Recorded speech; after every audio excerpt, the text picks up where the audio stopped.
All right, a Wednesday edition of The Zone right here on Sports Radio 810 WHB. Jason Anderson with you, Sterling Holmes, and the Drake. Jack Johnson hanging out with us. We'll head up until 2 o'clock. Coming up at noon, we'll talk with Mick Schaefer. That's right, noon. We get a nooner with a little afternoon delight with Mick Schaefer today and play some Rotten Tomatoes, KSHB 41 sports director at noon. Because we will hear from the Kansas City Chiefs today. It is a Fast Friday on a Wednesday. Andy Reid, we believe Patrick Mahomes will be talking today, but for certain we'll hear from Andy Reid. We haven't had the starting quarterback for this week as you typically get in the NFL, so we think we'll hear from Patrick Mahomes as well today, coming up in the 1 o'clock hour. Once practice is finished, this will be the norm that we will have during the season. I say norm. Cheers. Yeah, that's right. Norm. Typically what you get on a Friday is post-practice because they play on a Sunday, but just as Matt Nagy said yesterday, it was Tuesday, but it was their Thursday. And today's a Wednesday, but it's their Friday. And they will have a number of those because 2 weeks from now, it will be the same thing. 2 weeks from now, it'll be a Wednesday Fast Friday. We'll hear from Andy Reid on a Wednesday with a Fast Friday because I play on Friday. It's like you last week. Dude, 100%. And you know what's weird? I woke up this morning thinking it was Tuesday. So next week is going to be brilliant. Next week is going to be all in, baby. It is odd, man. I'll tell you what, we talk about school starting earlier and earlier, but college football starting earlier and earlier. I mean, we're talking about preseason week 3 and college football starting here locally because, you know, having week 0 games, not typically something we have around here, and to have 2 of them in week 0 and have K-State literally be the first game of the college football season, 11 o'clock in the morning, standalone game. The next college football game that's going to be played is at 3 o'clock. So you get the entirety of the game with K-State and Iowa State to start the college football season. The first time in like a quarter century that a week 0 game has been a top 25 matchup. You get nationally people talking about Farmageddon because you're pumped for college football. Yeah. It's a fun week, and everything sort of happens so quickly, and it's earlier and earlier. I can't wait for week -1 in a few years when August 16th, Saturday, August 16th, week -1. July 4th, a college football kickoff. Is it week -15 or is it week 37 from the previous season? Yeah. You decide, folks. So we'll talk some college football today. I'm looking forward to that. Eli Drinkwitz yesterday weighed in on who the starting quarterback is going to be, and he was incredibly detailed with who's going to start against Central Arkansas, whether that be Bo Pribula or Sam Horn. And it was really detailed. It was surprisingly candid. Yeah, very, huh? Surprisingly candid how detailed it was in who's going to be the starter. As a Mizzou fan and a Mizzou alum, tell me. I want to know. He did say, we'll hear from the clip, but it's already out there with what he said, which was, he said yesterday in his pre-Central Arkansas press conference, we got to make that decision, and we'll let you know in 24 hours what we're going to do. Yeah, thank you, Eli. So 24 hours from yesterday is sometime today, right? I mean, doing the quick little math, carry the 1 to the second power, divide by the remainder. Yep, today. Okay, so today. I don't care necessarily who starts against Central Arkansas. What do you care about? Against Clark, if you will. What game do you care about who the starting quarterback is? Yeah, probably week 4. Week 4, week 5, week 7? Yeah, around there. Yeah. No, because if you don't know who you have against Kansas and you struggle, I am going to be livid. I will be irked. The media you side will give a hoot and a holler. The media side of me will be super calm, unbiased, and very fair. The fan alum side of me will be beyond reproach. I will be so angry. Man, that could be the fire of 1,000 suns will be raining down. That could be a rough 16 hours or so for you, from Chiefs and Chargers the night before, and then KU Mizzou at 2:30 on Saturday. That could be a rough 24. 17 divide by the remainder, carry the like 16 hours or so for you. Be pretty rough. You cannot lose the border war. You can't do it. And K-State can't lose Farmageddon. I don't think they will. By the way, I'm in on K-State, and I'm excited. We're talking a little K-State later on, I know, but I'm in on K-State this year. We're talking K-State. Yeah, Derek Young on 3 Sports, K-State Online, will be our guest coming up in the 1 o'clock hour after we hear from Andy Reid / Patrick Mahomes around 1:20 or so. He will be, we believe, in Dallas at an airport because he has a travel day today because he is heading to Ireland. Yeah, I thought it was very nice of him for making time Heck in yeah. his travel day to go to Ireland. So No, we appreciate it, man. It's great. I think we're going to catch up tomorrow with Kevin Timmons. Oh, nice. From Nick and Jay, because he took off yesterday. He flew to Ireland yesterday, and so KT, actually, you know what? Monday. He flew Monday to Ireland, and so we're gonna talk with him. I think tomorrow on the air just to get a feel of what's going on there. The K-State fans, because again, he was on the flight on Monday with a gaggle of What's a group of Wildcats? It is a pack. I think it's a pack. But that's not as fun. Yeah, Group of wild. Our wolves are closer to dogs, though, right? Wildcats are obviously cats. So aren't wolves more dog? way cooler. Okay. Wow. Oh, it's a wow of Wildcats? Badass. It's a badass of Wildcats? According to AI, a group of Wildcats can be called a destruction.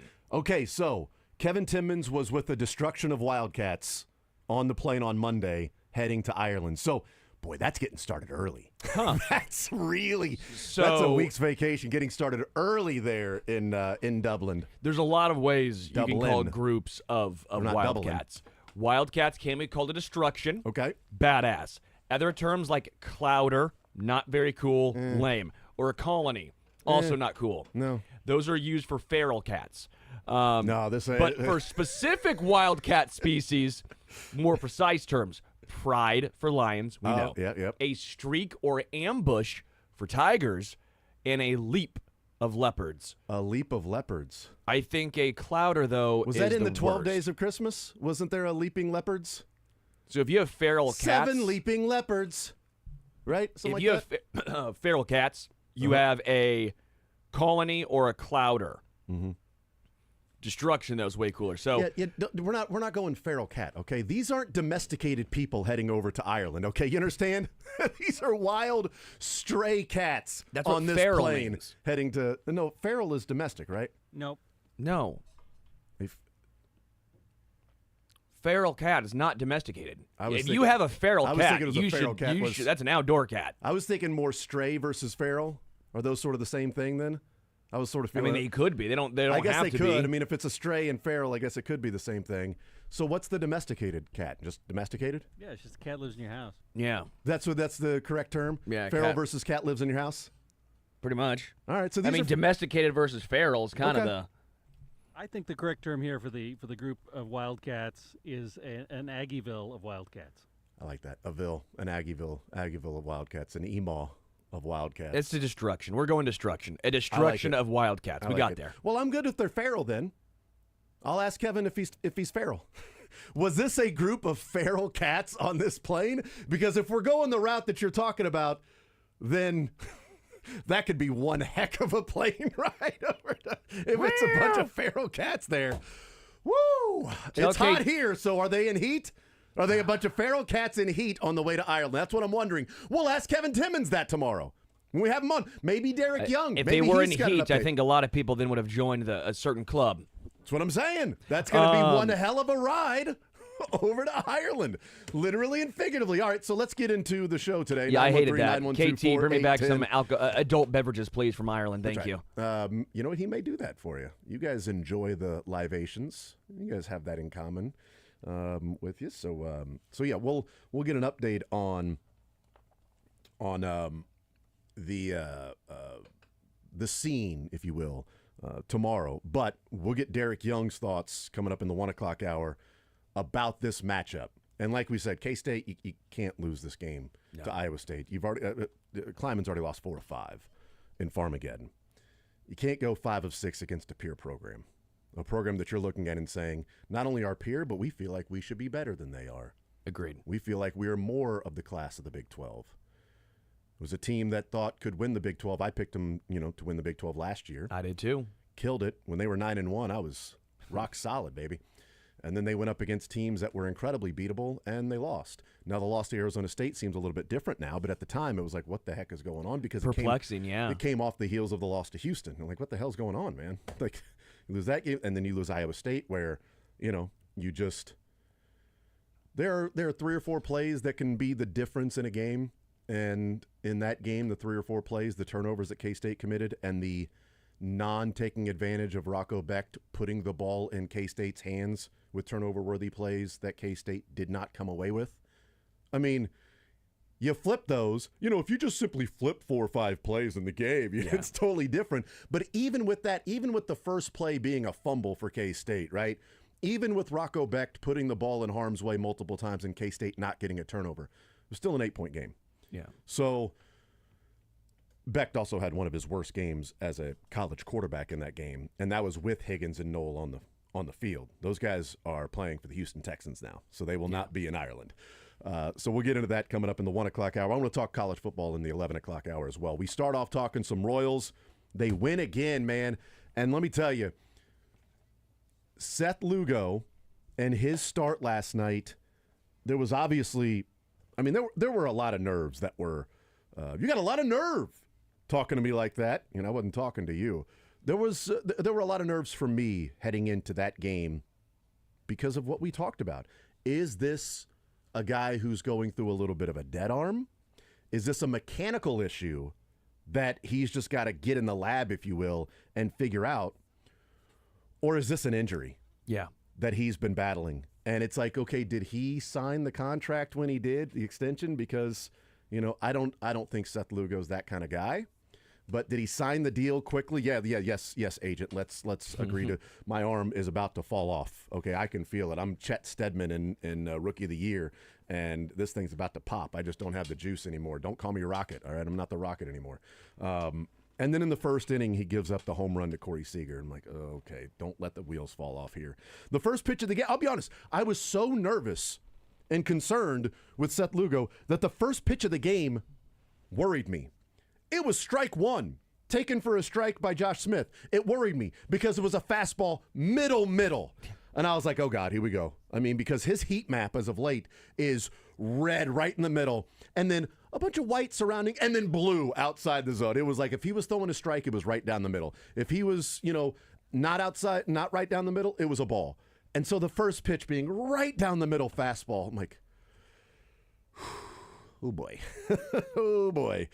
But he looked like Seth Lugo last night. And that's a huge development for this team because Noah Cameron has been a steadying force. We've talked about that. Michael Waka is, as we discussed yesterday, maybe the most consistent run of starts that I can ever remember for a Royals pitcher.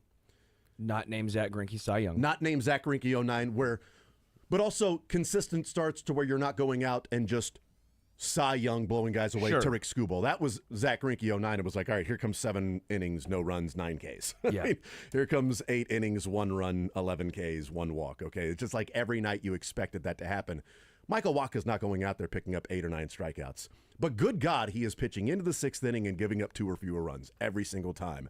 And Seth Lugo was a guy that last year you just counted on each and every time out, that this guy was going to be working and doing his thing. And he hadn't been doing that. And that was crucial for him to pitch the way that he did into the 7th inning. And it's unfortunate that, he wasn't allowed to finish the 7th, right? Yeah, he wasn't allowed. Well, he just got the first out, and then they pulled.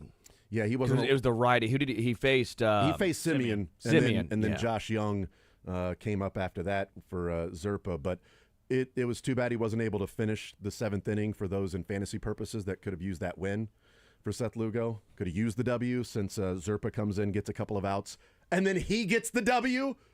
Lugo goes 6 1/3, gives up 2 runs, pitches incredibly well. Zerpa, he didn't have to pitch the 8th. He did, but if he comes in and just gets those 2 outs and then they score runs, like, oh, Zerpa gets the win. What a stupid stat. An absolutely stupid stat, the win in baseball. Like, hey, official scorekeeper, you can decide who really gets the win in baseball. You can do that.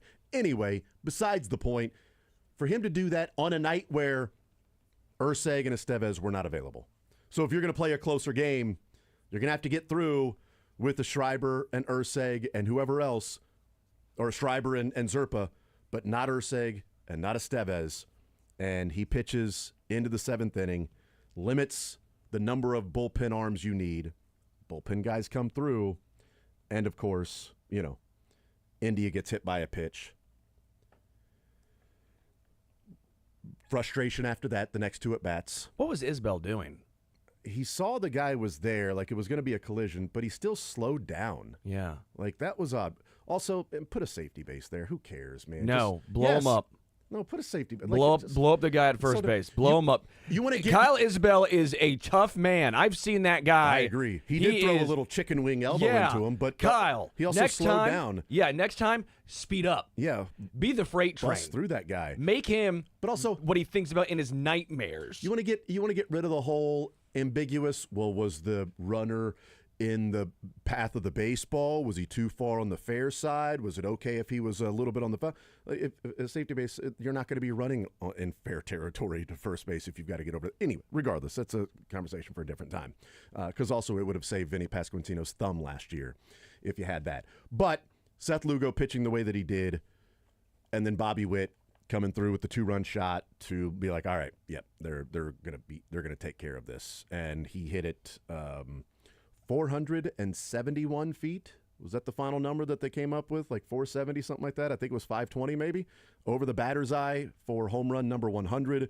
And people have seen the stats about the 4th player this and the shortstops to do that. I mean, he's in rarefied air, and we know that. But it is hilarious when you look at the numbers, and then you see Bobby, and you see the list he's with, but then you look at A-Rod, and you see A-Rod had 241 home runs. You're like, how is that possible? A little different there with A-Rod. He came up as a 19-year-old, though, right? Yeah, it was. But Bobby, home run. A couple more seasons for A-Rod hitting some home runs. That home run was 449. To me, it was huge because it had to happen. I think it was 471.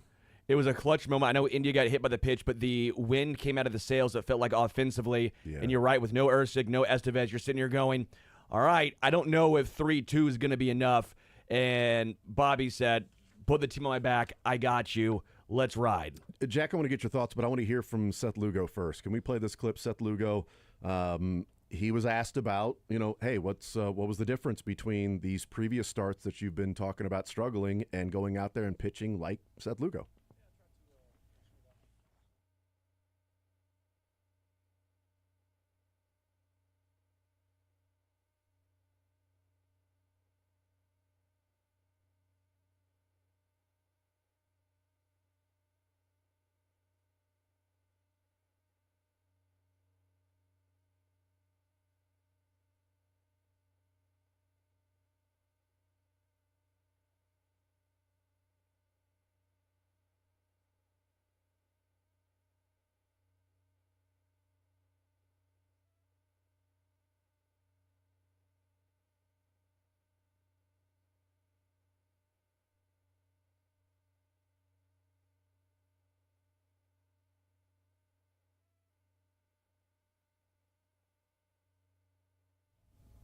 I mean, the fact that, they're on the same page to that where it's like, oh, there's 1 second left, pitch count isn't working, change up.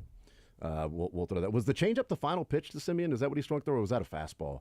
There was a change up to Wyatt Langford that Wyatt Langford swung over the top. That was in the first inning. That was like, okay, all right, I feel a little bit better about Urseg and or about Lugo and his start. Of course, then he gave up the home run to Corey Seager right after that. But I wish I could remember, and I do apologize if I remember who it was, or somebody text, tweets, or one of you guys know, I'll give absolute credit to it. But there was somebody after Lugo's latest start that talked about, and I don't think it was on this show, or I remember it was another show or something I read about Lugo.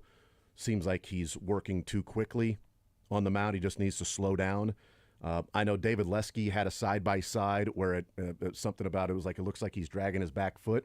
I will say one of the things I noticed is that when he put it side-by-side, the previous starts, he was releasing it much later than the most recent starts, where it was like he's working pretty quickly. I thought, well, maybe that's just one pitch. You can change how quickly you do those things. But there was somebody on the air, or that I read, that said that he seems to be going a little bit too quickly, that he needs to get back to Seth Lugo just slowing down. And to hear Seth Lugo say that, I thought is pretty good. And I was trying to rack my brain last night and this morning as to who said it. I couldn't find it. But, man, that calms a lot of nerves for me, Jack, in seeing Seth Lugo do that. Absolutely. How can it not calm your nerves? And going into the game last night, he did have really good numbers against multiple guys in the Rangers lineup. That's why maybe before the game, people could have felt better that some of the guys he'll be facing just never see him that well. I mean, we talk about it all the time with Joe Ryan in Minnesota. It doesn't matter how Joe Ryan's been pitching. You just don't expect the Royals to score runs in that game. And maybe the Rangers felt the exact same way, but for Lugo, it was more so for me about playing the odds there. Is he really going to be awful, like otherworldly type of bad for 3 straight starts? Actually, you could go back as far as like 7 starts that he's not been very good. But to me, it all started with command. You saw in the first inning and the last 2 starts, he really didn't know where the ball was going. And in the Minnesota start, he was missing, but missing middle. Against the Nationals, he was missing, but missing way outside where they didn't even need to swing. And even though he gave the home run to Seager, you saw that he was a little bit more fine. He was hitting certain spots on the edge. He had good control of the changeup and the sinker. Those were the 2 pitches that I was going to be watching for because they have the most movement diving away from left-handed hitters.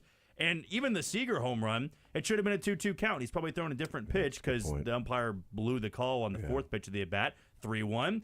Got to come in with the sinker or fastball there, and he did and just didn't miss that far away. But overall, nice to see. They absolutely needed it, and now they don't have to face DeGrom tonight, which I'm sure you guys already talked about. We haven't mentioned it yet. Okay. No, that DeGrom with shoulder stiffness, tightness, fatigue, whatever, is not pitching. It'll be Noah Cameron versus TBD. That's Taylor Bowman Dawson. TBD tonight. I don't know who's pitching tonight for the Rangers. They haven't even announced it yet. I went to the Rangers official site to see who that, and they haven't said anything yet. Unless it's come out since then, haven't seen anything. But it won't be DeGrom. So in a 4-game series, the Royals avoid Eovaldi and DeGrom with the Rangers. That's living right. We'll take a timeout. We'll come back. I want to hear from what Vinny Pasquantino had to say about a couple of things. One, being upset about the foul ball, and then going ahead and getting a double. And then Bobby Witt and them scoring runs lately. Also a funny interaction between Vinny and Curtis Siebel last night in the clubhouse. We'll play that as well. We'll take a timeout. We'll come back. More Zone next.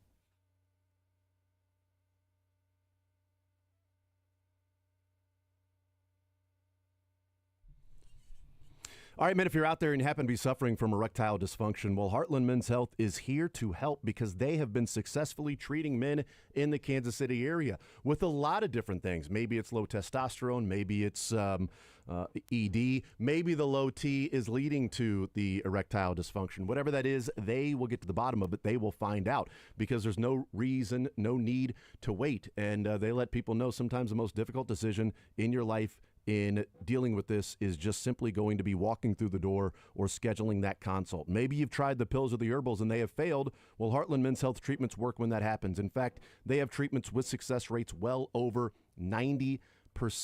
Schedule a consult with Heartland Men's Health today. Your initial visit is only $99. That includes the medical consult, a licensed medical provider, a T, and that PSA test. And if medically advised, you get a test dose.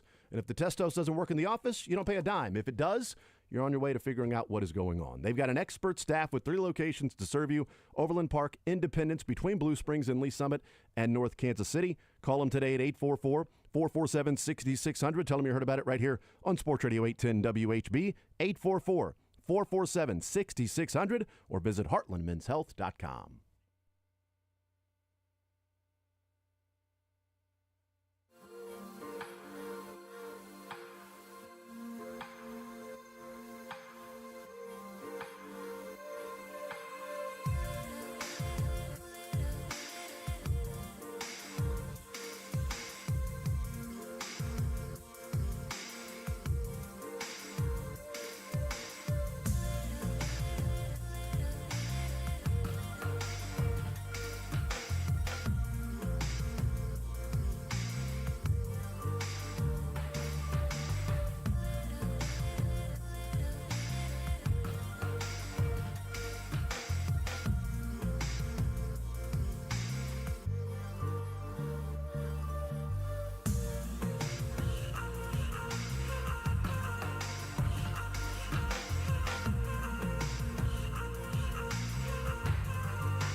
All right, we'll continue right here on Sports Radio 810 WHB. Let's hear from Vinny Pasquantino. He has the double down the right field line that was called foul, and it is not reviewable. And then he hits the double into left center, which as soon as he hit, I'm like, come on, slice, keep slicing, come on, slice. Luckily, it got away, and Evan Carter wasn't fast enough to get there, even on a dive. But let's hear from Vinny Pasquantino. Was asked about that non-double, then double for Vinny.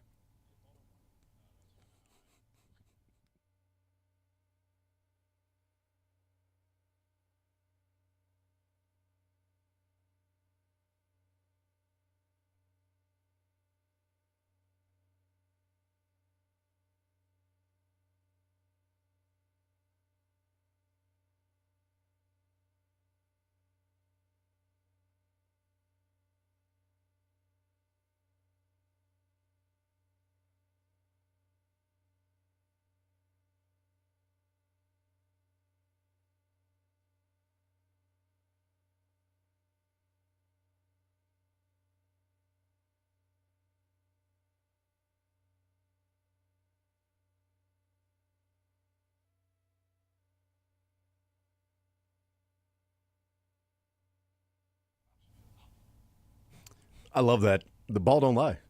Also, the umpire, because when he came in on the hit by pitch, he literally walked the last 15 feet, Vinny did, before touching home plate. And they had the view from behind the home plate, the all-22. Yeah. As Vinny was walking past the umpire, they had an interaction. The umpire started talking to him. And it's funny, I was thinking at the time, I'm like, I wonder what they're what are they talking about? I wish everybody was mic'd up. I wonder what they were talking about. And apparently that's what they were talking about, as the umpire asked him, hey, if he'd have caught that ball on down first base line, is it still a double? No, definitely foul. It's absolutely foul if he fields that thing. Are you kidding me? It's great. But ball don't lie for Vinny Pasquantino. I kept the question with Curtis in this because this was funny. Curtis asking a question about the team's ability to walk and getting on base that way and working the count and doing some of those things we're seeing that they weren't doing earlier. And Vinny and Curtis's little interaction here. Here it is.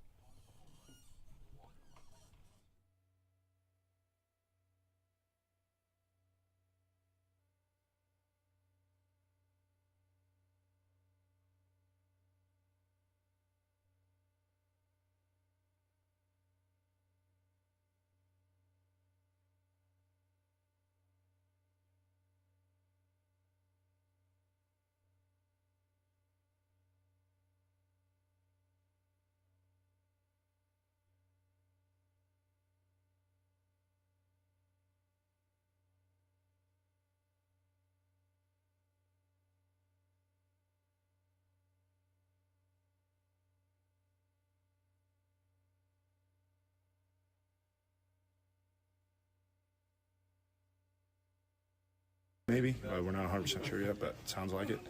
It's just great. So being able to put pressures on guys, and coming into series, we're known as a team that doesn't walk that much, but the last few weeks, teams are going to have to change their game plan a little bit, which is pretty nice. So we just got to keep seeing pitches and make guys work, have good at-bats. It's great. I'm going to be a jerk here for a second. I haven't walked in a couple of weeks. No, as a team.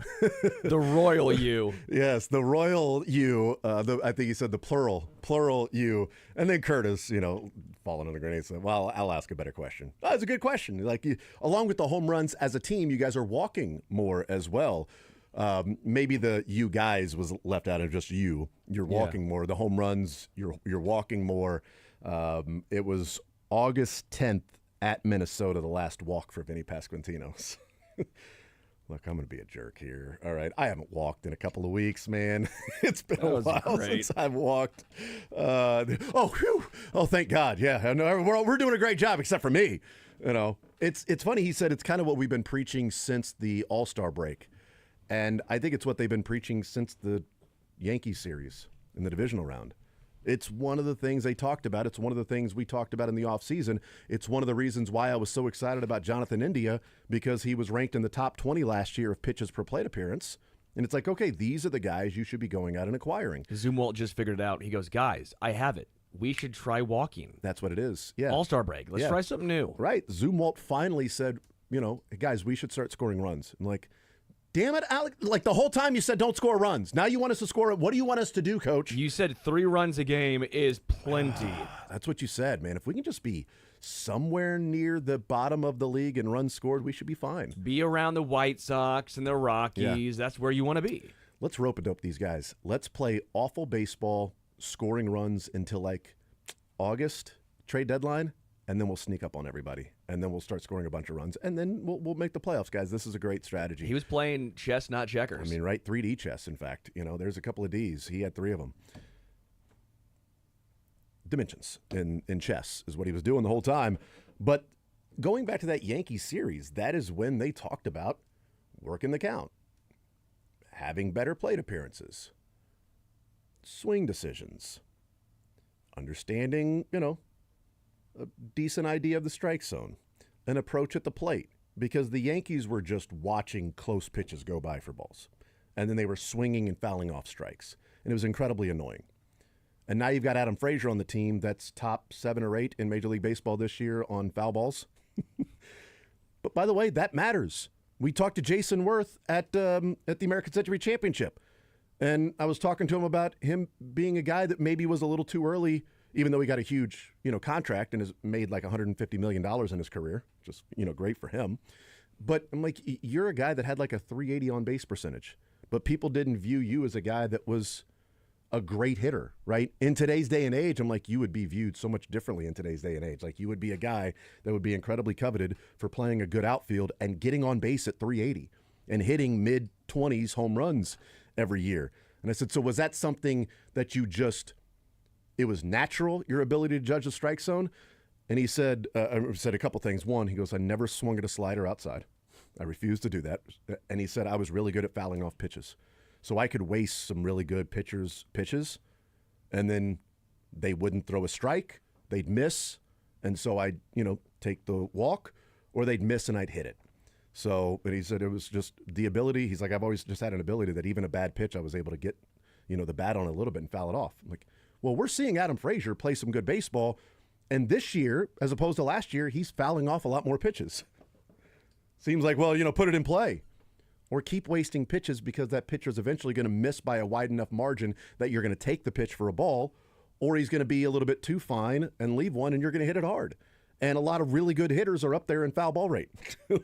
like there's not a coincidence. And so, that's of interest. And I think the Royals as a whole, team as a whole, they're doing that. And the Yankees did that last year during to the Royals. It was so annoying watching them just waste pitchers' pitches and then take a pitch, an inch or two off the plate for a ball, and then take walks or hit one that's middle. It's like, and then the Royals are 2-0 and they swing at one that almost hits their foot.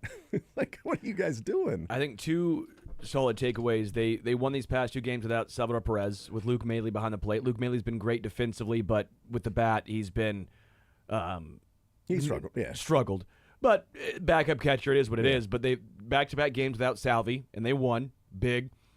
Mike Yastrzemski, man. Yaz has been insane. It's not just the home runs, it's the at-bats in total. It's just everything he's provided. He had obviously the nice play in the outfield, the nice assist a couple days ago. But Yastrzemski has been the answer. 3 home runs in 4 games. I mean, he was the, not middle of the order bat, he's been the top of the order / playing like middle of the order bat, plus playing a decent right field. I've been shocked at how good Yaz has been so far. I don't know if getting him out of San Francisco has helped a little bit. I don't know if just, we know it's a short porch and right, but it's the wind's blowing in a lot, and he's not Barry Bonds, so all of a sudden playing somewhere else, the K feels like Yankee Stadium to him. I don't know, but I've loved what I've seen from Yaz. Yeah, since the Sunday game against the White Sox, he has 5 hits, and of those 5 hits, it's 3 home runs and a double. He's got 5 hits and only 1 single. He's like Carter Jensen at AAA. Like, he won't hit a single. Carter Jensen finished a single shy of the cycle a couple of weeks ago, which is not surprising because that's probably the toughest one for him to get at AAA is a single. Oh, one of the more interesting things I saw last night, I believe it was, because we give all the credit in the world to Brian Sweeney and Zach Bova and Mitch Stetter, what they do with pitchers coming in. I'm not sure how many people knew this, but in July with the Giants, Mike Yastrzemski was hitting under 100 on fastballs. And since coming over to Kansas City, he's hitting 285 on fastballs. He's getting on base at 385, 390, and of course he's slugging, through the roof right now. I mean, he's OPSing north of 900 and hitting 222 for the Royals. It's just maybe there was a slight tweak, or maybe it's just Mike Yastrzemski getting into hitters counts. That's been what I've noticed in all of these home runs, that he's leading off the game. They're trying to throw him down and in. He's not swinging at it. He's getting into 2-0 counts, 3-1 counts, 3-0 counts. And he's also not the type of hitter, because he's so experienced, where he feels, oh, it's 2-0, I'm automatically getting a fastball down the middle. Sometimes he doesn't get that, but he is taking advantage of some of those younger pitchers that they don't want to walk him to get to who? To get to Bobby Witt Jr. That's what we talked about all offseason about Jonathan India. He's going to get more hittable pitches, but he wasn't doing much with those hittable pitches. Mike Yastrzemski, at least through 15 games, is doing a lot of damage on those fastballs now. Yeah, since the Royals made the move to Yaz batting leadoff and India sliding down in the lineup, they have 5.2 runs per game with an offense, which is 2 more runs per game than what they had heading into July. And by the way, has Jonathan India turned into a Gold Glove second baseman? What is happening? You're welcome, by the way. I challenged the heck out of him with that play in right field with he and Grichuk and him wanting to play right field. And since then, all he has done is just play some great baseball and great second base. So, you know what? Kansas City, you're welcome. You know what I mean? It's really – and Jonathan India, you're welcome. He needed that challenge. I was the only one that said that he had been really struggling at second base. We'll take a timeout. We'll come back, continue rolling. Bobby Witt has another crazy record. We hear from him what he had to say, and then we'll get into some college football in the 11 o'clock hour with Week 0. KU, K-State getting underway this weekend. Fresno State and Iowa State. K-State 3-point favorites, KU 12.5-point favorites. Both those games coming up on Saturday. Both of them on the big networks, ESPN for K-State, Fox for KU. So we'll talk a little bit about that. We'll hear from Andy Reid coming up in the 1 o'clock hour. We'll talk with Mick Schaefer. We'll talk with Derek Young on 3 Sports with K-State Online. He is heading to Ireland, and we'll get into some college football in the 11 o'clock hour. We'll hear from Bobby Witt coming up next.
looking at the splits for Yaz this year, when you combine the Royals and the Giants, batting first in the lineup, he is OPSing at 770 this year.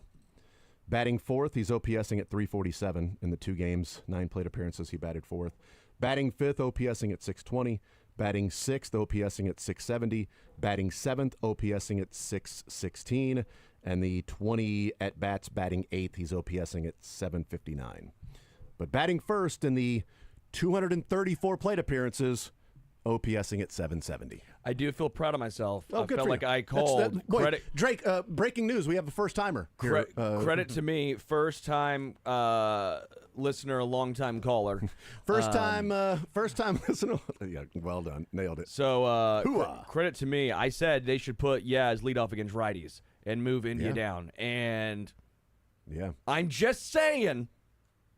Yeah, I mean, I talk a lot, and I'm bound to get one thing right eventually. So it's blind squirrel, all of that stuff. A blind squirrel gets its nut. That every once in a while. Finds it. Mike Yastrzemski moves up to the number 1 spot, and Jack with a really good point on what he's hitting against fastballs with the Giants and now with the Royals. That look, man, we were talking about Zumwalt and a change that needed to be made, and I don't think we were out over our skis in that conversation at the time. But they're hitting now. So whatever adjustments they have made, because Ryan Bergert comes into Kansas City and changes which pitches he's using more often, whether that be the slider or the fastball. And it's like, hey, man, look what Sweeney and Bove have done. They've taken his pitch mix, moved it around, had him emphasize the slider more. And look, he's got 15 strikeouts in his last 2 starts. That's pretty legit, man. Sweeney, Bove, tip of the cap. Yaz comes over, and it's, look at it's hitting well. He's in a groove right now, and these guys are just finally doing what they should have been doing all along. But because all along it had been the criticism for Zumwalt. Credit where credit is due. Yeah. I mean, if he was the problem when they weren't scoring, then he should be part of the solution and part of the reason why they are scoring. Correct. So that just, to be fair. Fair is fair. Let's hear from Bobby Witt. We heard from Vinny earlier with the fair is fair with the not fair ball, but then the left center. But here's Bobby Witt. Now, we're not going to play. We could play the whole thing because it's 2 minutes. We know he's not really long-winded. He doesn't elaborate very much. I'll paraphrase what he said at the beginning. It's cool to be included with names like that, and just trying to win ball games. Boys are playing some ball. Swing feels good, playing well. Need to do it again tomorrow. I like my chances. Yes, that's right. Swing feels good. Course looks good. I like my chances. Thank you, Tiger. Here's Bobby Witt asked about, in general, the team, what they've been doing in scoring over 5 runs per game going back to, beginning of July. I think it's just getting comfortable out there and just going out there and just making sure we're putting together good swings. Like Vinny's been doing it for a while, and then Yaz comes out here and just puts together great at-bats, and I think it's just the guys, everyone putting together good at-bats, and then from there it just all leads one thing after another, and everyone wants to be up there and be that guy, and so we're just passing the baton to the next guy, and then everyone's been putting together great at-bats, so it's been a lot of fun. Does it feel as different as it looks right now, or as it feels on our end for you guys? I mean, it just feels like we're playing our game, and it's just, this is how we kind of envision ourselves being, and this is just us going out there and playing. Mikey's putting together. He singled out Mikey. Yaz putting, and then it was like, well, everybody is. It's Mikey's putting together really good. Everybody's doing that, and they are as a whole team. I mean, the lineup, the batting order. It's you've extended that thing from 1, 2, 3, 4, 5. And then hoping, Jack would come in and be a guy that can, help add some power. And now you add Frazier, what he's doing. You add India to the lineup, down at the bottom of the lineup, what he's doing. And you put Yaz at the leadoff spot. 1 through 7 feels pretty good. And that is a massive, massive difference from where they were. And now their playoff odds are up to 25%. Yeah. I do think that helps, too. Bobby Witt Jr. in August is back to MVP level Bobby Witt Jr. He's now, in August, 310, getting on base at 423, slugging 534, OPS in 957, 10 walks, 12 strikeouts. That's what he's done in August. So That to me has been the biggest change because right after the All-Star break, he kind of scuffled just out of the All-Star break, but then August turned on, and he's been outstanding. I'll also point out now with runners in scoring position, we talked about how last year he was phenomenal, but to start the year he had been struggling, I thought Bobby had. Now he's up to OPS in 922 with runners in scoring position. So, again, Bobby's back to playing that MVP-level baseball. Yeah, the boys are playing some ball. They are. They are. Putting good bats together, and maybe it's contagious. Everybody's pumped and wanting to come out to the ballpark, and you can say as much as possible about we'll just put this behind us and we'll get tomorrow's we don't carry those things over. Every day is different than the day before. You can say that, but when you're scuffling, it makes it a little more difficult because then you're trying to tinker and find the things that are going on. I bet Vinny's not looking at and studying, well, what am I doing wrong in my at-bats right now? He's just seeing the ball really well.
All right, we continue right here on Sports Radio 810 WHB. Jason Anderson with you, Sterling Holmes, and the Drake heading up until 2 o'clock. We'll talk with Mick Schaefer coming up at noon, KSHB 41 Sports Director. Play a little Rotten Tomatoes with Mick Schaefer in the noon hour. Hear from the Chiefs, Andy Reid, and probably Patrick Mahomes, and then Derek Young on 3 Sports and K-State Online. He is heading to Ireland. We'll talk with him about the matchup with Iowa State coming up on Saturday. 3-point favorites. K-State is a top 20 matchup, top 25 matchup, top 22 if you want to call it that, but top 25 matchup for week 0. First in a long time that there has been a top 25 matchup this early, and one of the biggest games in the Big 12 conference season is happening in week 0. I love that it's happening because everyone's eyes are on it. I hate that it's week 0 when both teams are still trying to figure out what they have. K-State, well, but I guess both teams, because Iowa State's returning their quarterback as well, correct? Yeah, Rocco Becht is so is he's back. So Yeah. both have their starting quarterbacks. There's no concern there, so that's helpful, right? Like if Mizzou was playing KU week 1, I would have some sort of, is it Bo Pribula? Is it Sam Horn? Week 2 still not great in my opinion for that. But it is fun that all eyes are on K-State. I mean, locally at least speaking, that's great. I just don't know if you are a K-State fan how much you like it being week 0 when normally you're playing, again, Mizzou playing Central Arkansas. You feel like you might want at least a little bit of a easy lead-in to the season. Well, that's what's so fascinating about this one coming up on Saturday is, one, obviously the history of Farmageddon and the recent history with Kleiman versus Campbell, in that Iowa State has won 4 of the last 5. K-State needs to be winning these games. I say you can't do this, but what happens if they do? They're not going to fire Chris Kleiman. But, no. It's like you can't lose to Iowa State 5 out of 6 times when you've been on the same level, if not better. Yeah, for these years. And so you can't do that. If you do, well, then you just have to simply live with it. But it's tough to look at the rest of this season. And this is what is, I think, surrounding Saturday's matchup. For K-State specifically, because Iowa State did what they did last year, played in the Big 12 championship. But for K-State, a team that was viewed as one of the favorites to play in the Big 12 championship last year, and to have the season that they did and then end it the way that they did, of course, against Iowa State as well in that game, and losing that one 29-21. K-State again this year is one of the favorites. They and Arizona State are the 2 betting favorites to win the Big 12. The rest of the season and the conversation around K-State can be shaped so significantly by this game. If you go out and win, it's one of the biggest games of the Big 12 season. Huge tiebreaker now you have over Iowa State. They also, K-State plays one of the toughest Big 12 schedules. Like, it's the exact opposite of Mizzou. Mizzou in the SEC is viewed as, well, they could get to double-digit wins even though it's kind of a rebuild and maybe even a step back because the schedule is pretty forgiving for Mizzou this year. K-State, the schedule's not forgiving. They play all of the other top teams that are the betting favorites to win the Big 12 this year. Which is what you call opportunities. I do find it semi-funny. Again, you can say it's SEC bias all you want, but when you look at the preseason rankings, we're talking about how K-State has a tough Big 12 schedule. Right now, they play only 2 ranked teams. One's Iowa State and one's Texas Tech. Missouri has the easy cupcake schedule. They play 13 South Carolina, 8 Alabama, 19 Texas A&M, 18 at Oklahoma. It is funny how, I guess, the viewpoint is Missouri, SEC, easy schedule. 4 ranked teams they play, all 4 higher than the 2 ranked teams that K-State plays, but they're tough Big 12 schedule. Again, some of it is SEC bias. I'm not going to try and frame it another way, but I do find it a little interesting, the storylines, how they cross over a little bit there, I guess. The only team, when we talk about almost all of them but one, Arizona State, they don't play. It's the only team out of the top 6 or 7 that are projected in terms of finishing order by Vegas and betting odds. It's Arizona State because they play Iowa State. That TCU game is going to be massive at home. Sure, yeah. Texas Tech at home, because Texas Tech's trying to become a power in all the money that they're spending. They're a top 25 team. On the road at Utah. Yeah, so Utah is a decent one. A huge game. Like, they play 4 of some of the biggest games in the Big 12 involve Kansas State. And this is obviously one of them. And this is to me, it's part of, obviously, the conversation being shaped around K-State this year. If they go and win, okay, now you got the tiebreaker over Iowa State. You win in Farmageddon. You took care of business. You've got North Dakota and Army coming up the next couple of weeks. So, take care of business there before you get back into Big 12 conference play against Arizona. And you're feeling really good about where you're at. But also, if they beat Iowa State, I'm guessing a few things would have to fall in their favor in terms of what we think or wonder what they'll be. The secondary this year for K-State is going to be a question mark. And Colby McAllister and Gunnar Maldonado probably both not playing is rough for K-State, considering the turnover there. And Gunnar was a huge pickup in the transfer portal. So if both of those guys don't play, that's certainly of interest. What the defense is going to look like. I think if K-State can figure out the secondary this year, they could be one of the best defenses in the Big 12. In fact, I think they could be the best defense in the Big 12 if they figure out their secondary. This is going to be a pretty good test against a returning quarterback that's been there, done that for the last couple of years in Rocco Becht. But also offensively, who's going to be catching the football after Jace Brown? Like, he returns, but it was a wide receiver core that was the Chiefs a couple of years ago when they dropped everything. I mean, they were one of the worst teams in Division I football and Power 4 football at drop percentage from the wide receivers. Jace Brown returns, but who else is going to be there for Avery Johnson to throw the ball to? I mean, Avery Johnson's completion percentage wasn't great, and, according to PFF, there's a lot of that were charted as uncatchable passes. Sure. But it's better if the catchable passes were caught. That, again, they were one of the worst in the Power 4 conferences of drop passes. Giddens is gone, but the running back group is going to be fun to me. Like, anytime you get Dylan Edwards the ball, just put the ball in his hands. Like, it's unbelievable to watch him go and play. And Joe Jackson, There are some fun numbers here. One, Pamela Maldonado on ESPN came up with some, too, and kind of off that point of rushing. Is she related to Gunnar? I don't Maldonado? know. I don't know. Or Martine. Oh, a good point, yeah. The run game, I think, is going to be especially important early on. You might still be trying to break in some feel with the receivers still, trying to get on the same page in an actual game. And new offensive linemen being, broken in at right tackle and other spots, too. And so you look at Dylan Edwards, who's back, averaged 7.38 yards per carry last year. That's third in the Big 12. Avery Johnson finished 17th in rushing yards per game in the conference last year. That running backs included. And that's not just, hey, that's everyone. So you have Avery Johnson, Dylan Edwards, and then Iowa State's defense ranked 84th in rushing success rate last year. New defensive line for them. Iowa State does return 12 starters overall from last year's team. But when you look at where can K-State thrive, it's on the ground. And I think early on, week 0, week 1, early on, that's where you'll have the most consistency. Teams that can run the football early on. And I think any season, NFL, college football, you'll have the most consistent success.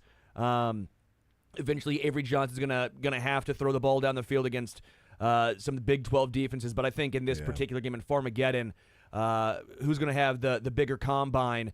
Who can move? Yeah. Who can move the harvest? It's going to be K-State. And Dylan Edwards, one of the crazy parts about his game, too, is like he's so electric with the ball, but he was also number 2 in the Big 12 in yards after contact. For a guy who's 5'9", 170, number 1 in yards after contact was DJ Giddens, but number 2 was Dylan Edwards for K-State. Surprised Devin Neal. Devin Neal was probably up there, too, and Ollie Gordon. Yeah. But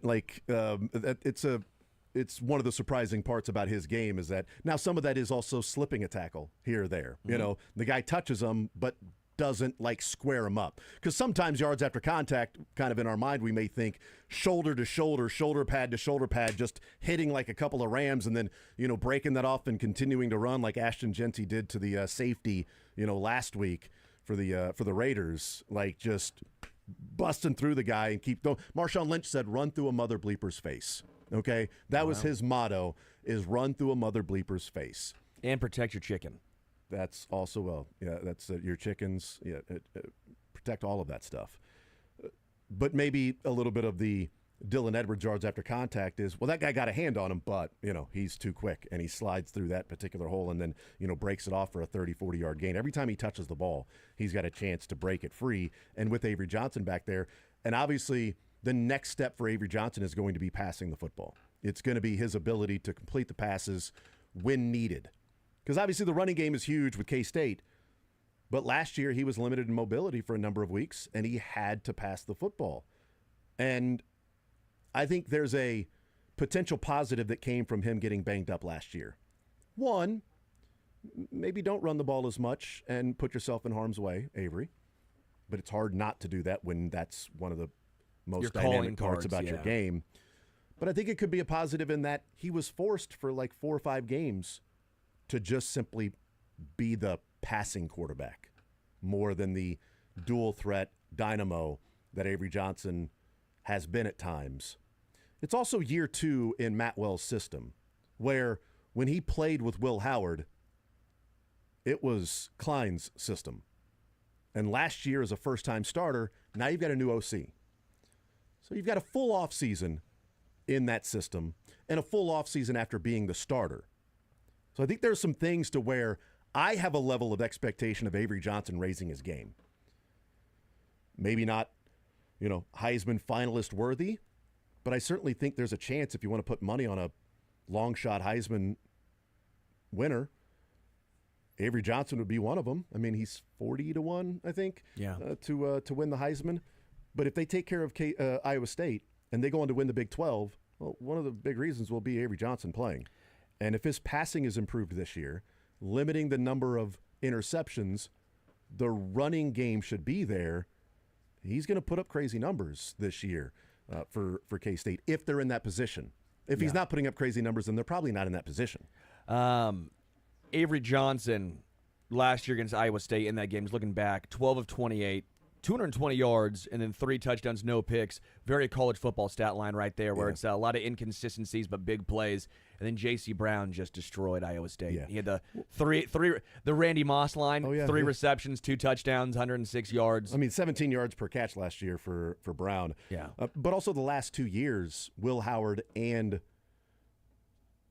Avery Johnson combined have gone 36 of 76 against Iowa State. Like, that's below 50% passing. That's Will Howard, too. Rocco Becht wasn't much better. He was 13 of 35. It was his worst game as a pro, as a semi-pro. Semi-pro. It was his worst game as a quarterback. But one of the advantages, I think, for K-State, maybe it could be advantage, maybe it could be a disadvantage, depending on which way you're viewing it. But what's Rocco Becht without Higgins and Knoll? Yeah. Without Jaden Higgins and Jalen Knoll, because 2/3 of every single passing yard of Rocco Becht's career have gone to Higgins and Knoll. Over 80% of all of his passing yards to wide receivers in his career at Iowa State have gone to Higgins and Knoll. Those guys are gone. Iowa State lost their best 2 offensive linemen. Those guys are gone. So what's Rocco Becht without Higgins and Knoll that are now Houston Texans? Yeah. We don't know. Now, that could be an advantage for Iowa State that they're like, oh, yeah, we got this guy and that guy that nobody has seen. And we're going to break this guy out, and here's how we're going to use this player that you're not going to be able to scout for early on in the season. It's kind of like Edwards versus or Giddens versus Edwards. But Edwards we've seen, but he didn't play much against Iowa State. He had 3 carries. Yeah. But it's a little bit of like, Giddens was great, but we think Edwards might be even an elevator from that. But, like, who's now going to, like, if you're Iowa State and you're Matt Campbell and you're like, oh, we got this guy and that guy that we feel pretty good about. And people are talking about Higgins and Knoll being gone, but these guys are going to step right in, and there's not going to be a book on them. There's not going to be a scout on them, and this is how we're going to use them against K-State, whether they play 4 linemen or they play the 3-3, 5 alignment that at least the depth chart says that they'll play. Feels like the sort of consensus expectation to a degree is that they will play 4 down linemen. We'll find out what they end up doing. So I think that can be personnel. It could be multiple. It could be a lot of different things. But Sure. Iowa State also doesn't know if they're going to be a 3-3-5 or they're going to play 4 down linemen. But K-State also doesn't know who are the guys that are going to be there that Rocco Becht's going to be looking for when he gets in trouble. Who's a security blanket? Because Higgins and Knoll are not there, and that has been Rocco Becht's career. Those guys. He's throwing to a wide receiver. He's throwing to one of those 2 guys. He's throwing to anybody. 2/3 of all of his yards as a Cyclone in his career went to those 2 guys. The K-State wide receiver core honestly couldn't get much worse than what it was last year. I mean, like, it feels like it's only up from what they were last year. And you return your best wide receiver. And Iowa State loses their 2 best wide receivers, 2 of the better ones that they've seen come along in a while at Iowa State. So You know my thoughts. I think that K-State controls this game on the ground. Again, it might not be the prettiest game because it is week 0, and I do think you have to take something away. Same thoughts I have on the Chiefs and Brazil. I don't take a whole bunch from that game. It's exciting. It's great if you win, but I do think it's difficult having such a impactful, important game be the start of your season. K-State, same thing. It's just you really have to tell your guys, I think, too, you can't say it during the game, but after, even if you lose, season's not over, that week 0, you're not playing Central Arkansas. You got a massively important game. Implications. I think it would be reasonable that if K-State loses this game, that you really start to question, hey, Kleiman, why can't you beat Iowa State? Yeah. What is it about Iowa State? This is supposed to be a peer pro. This is Farmageddon. This is a rivalry. All right? It may not be the KU, but it's a rivalry. The fan bases do not like each other. And Iowa State fan base is looking down at K-State for the last 5 years. And the only win for K-State was 10-9 in these last 5 years. So, Kleiman, why can't you get victories? Why are you losing against Iowa State? Why are you turning the ball over? And why is your defense not getting turnovers against Iowa State? Are they just better coached? Are they more prepared in these games? Because you're -8 in the last 5 years in the turnover differential with Iowa State. Yeah. And you've lost some one-score games. Well, that certainly comes into play. That matters. So are they a better coached team? Are they more disciplined? Do they have a better game plan? Why is it you can't beat this particular team? I think there'll be legitimate and reasonable questions for Chris Kleiman in this particular matchup and this rivalry if you've lost 5 of 6 to Iowa State in a couple of years where you're picked as one of the favorites to win the conference, and they would have beaten you both those years when there's an expanded college football playoff. Win the conference, you go to the playoffs. Last year, win the conference, you're in the playoffs. Well, you had the stretch run at the end that was disastrous. Yeah. If you start off the season by picking up where you kind of left off in Big 12 play, it's a rough go of it. So I do think this game can shape a decent portion of the conversation for K-State fans. I think it will, but I also say I don't think it should. That's my point. I'm probably too lenient on week 0 as far as what you take away. Right, it's tough because it's the first time that, like the NFL, you get preseason games. Yeah. You get to go out there, you get against another team, lights are on, dress rehearsal, you're out there, officials, and doing all that stuff. You're not getting that. Yep. There are no joint practices even in college football. So the first time those guys are going to get out there against somebody not the K-State ones, good on good, against another team with the referees and the lights on and everything is going to be, in Ireland as well, that you're having that long of travel and it's all the pomp and circumstance surrounding Notre the Dame, game. I know that Notre Dame lost to Northern Illinois last year, but was it week 1? I thought it was or was it week 2? Week 2 or 3 maybe. It was one of those that was like, oh, well, that was kind of came in. Again, early season, crazy things happen. Yeah. College football, crazy things happen. But also, it's same thing for whatever we're talking about with K-State, same thing for Iowa State. Agreed. They're going through the same exact thing. K-State's got to figure out a couple of offensive linemen that they've got to replace. They've got some guys in the secondary they have to replace. Avery Johnson, what's his development from year one as a starter to year two as a starter, year one in Wells' system to year two in Wells' system. What's Iowa State going to do losing their two best offensive linemen? What are they going to do with losing their two best weapons for Rocco Becht? And, defensively, what's Iowa State going to look like against Kansas State?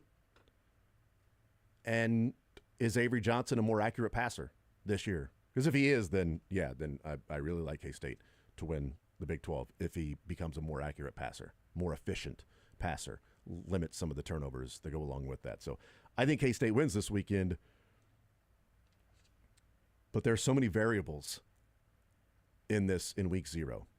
They also need to have a game where they just simply win the turnover margin too. Correct. Like go out and win the turnover margin. Stop being negative in the turnover margin and losing one-score games. Figure it out. Stop turning the ball over and then take advantage of.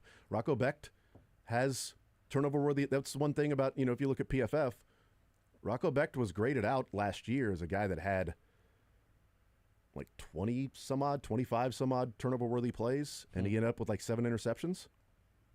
Like, okay, so what happens this year if that reverses? What are we talking about Iowa State if this year those turnover-worthy plays turn out to be turnovers? You can also argue that, well, what if he just eliminates the turnover-worthy plays? True. That's part of it as well.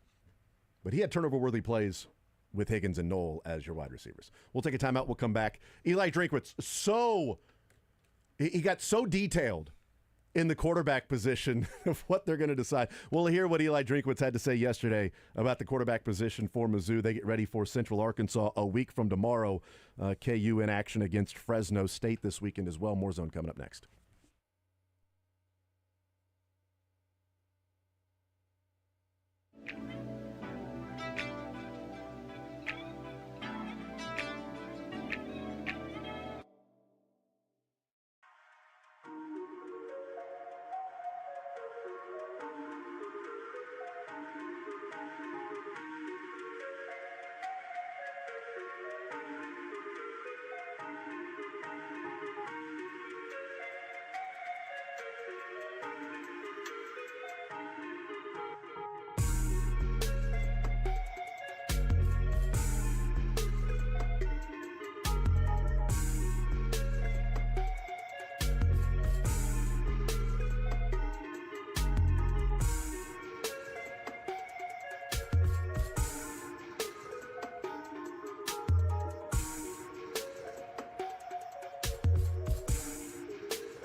All right, we'll continue right here on Sports Radio 810 WHB. Jason Anderson with you, Sterling Holmes, and the Drake.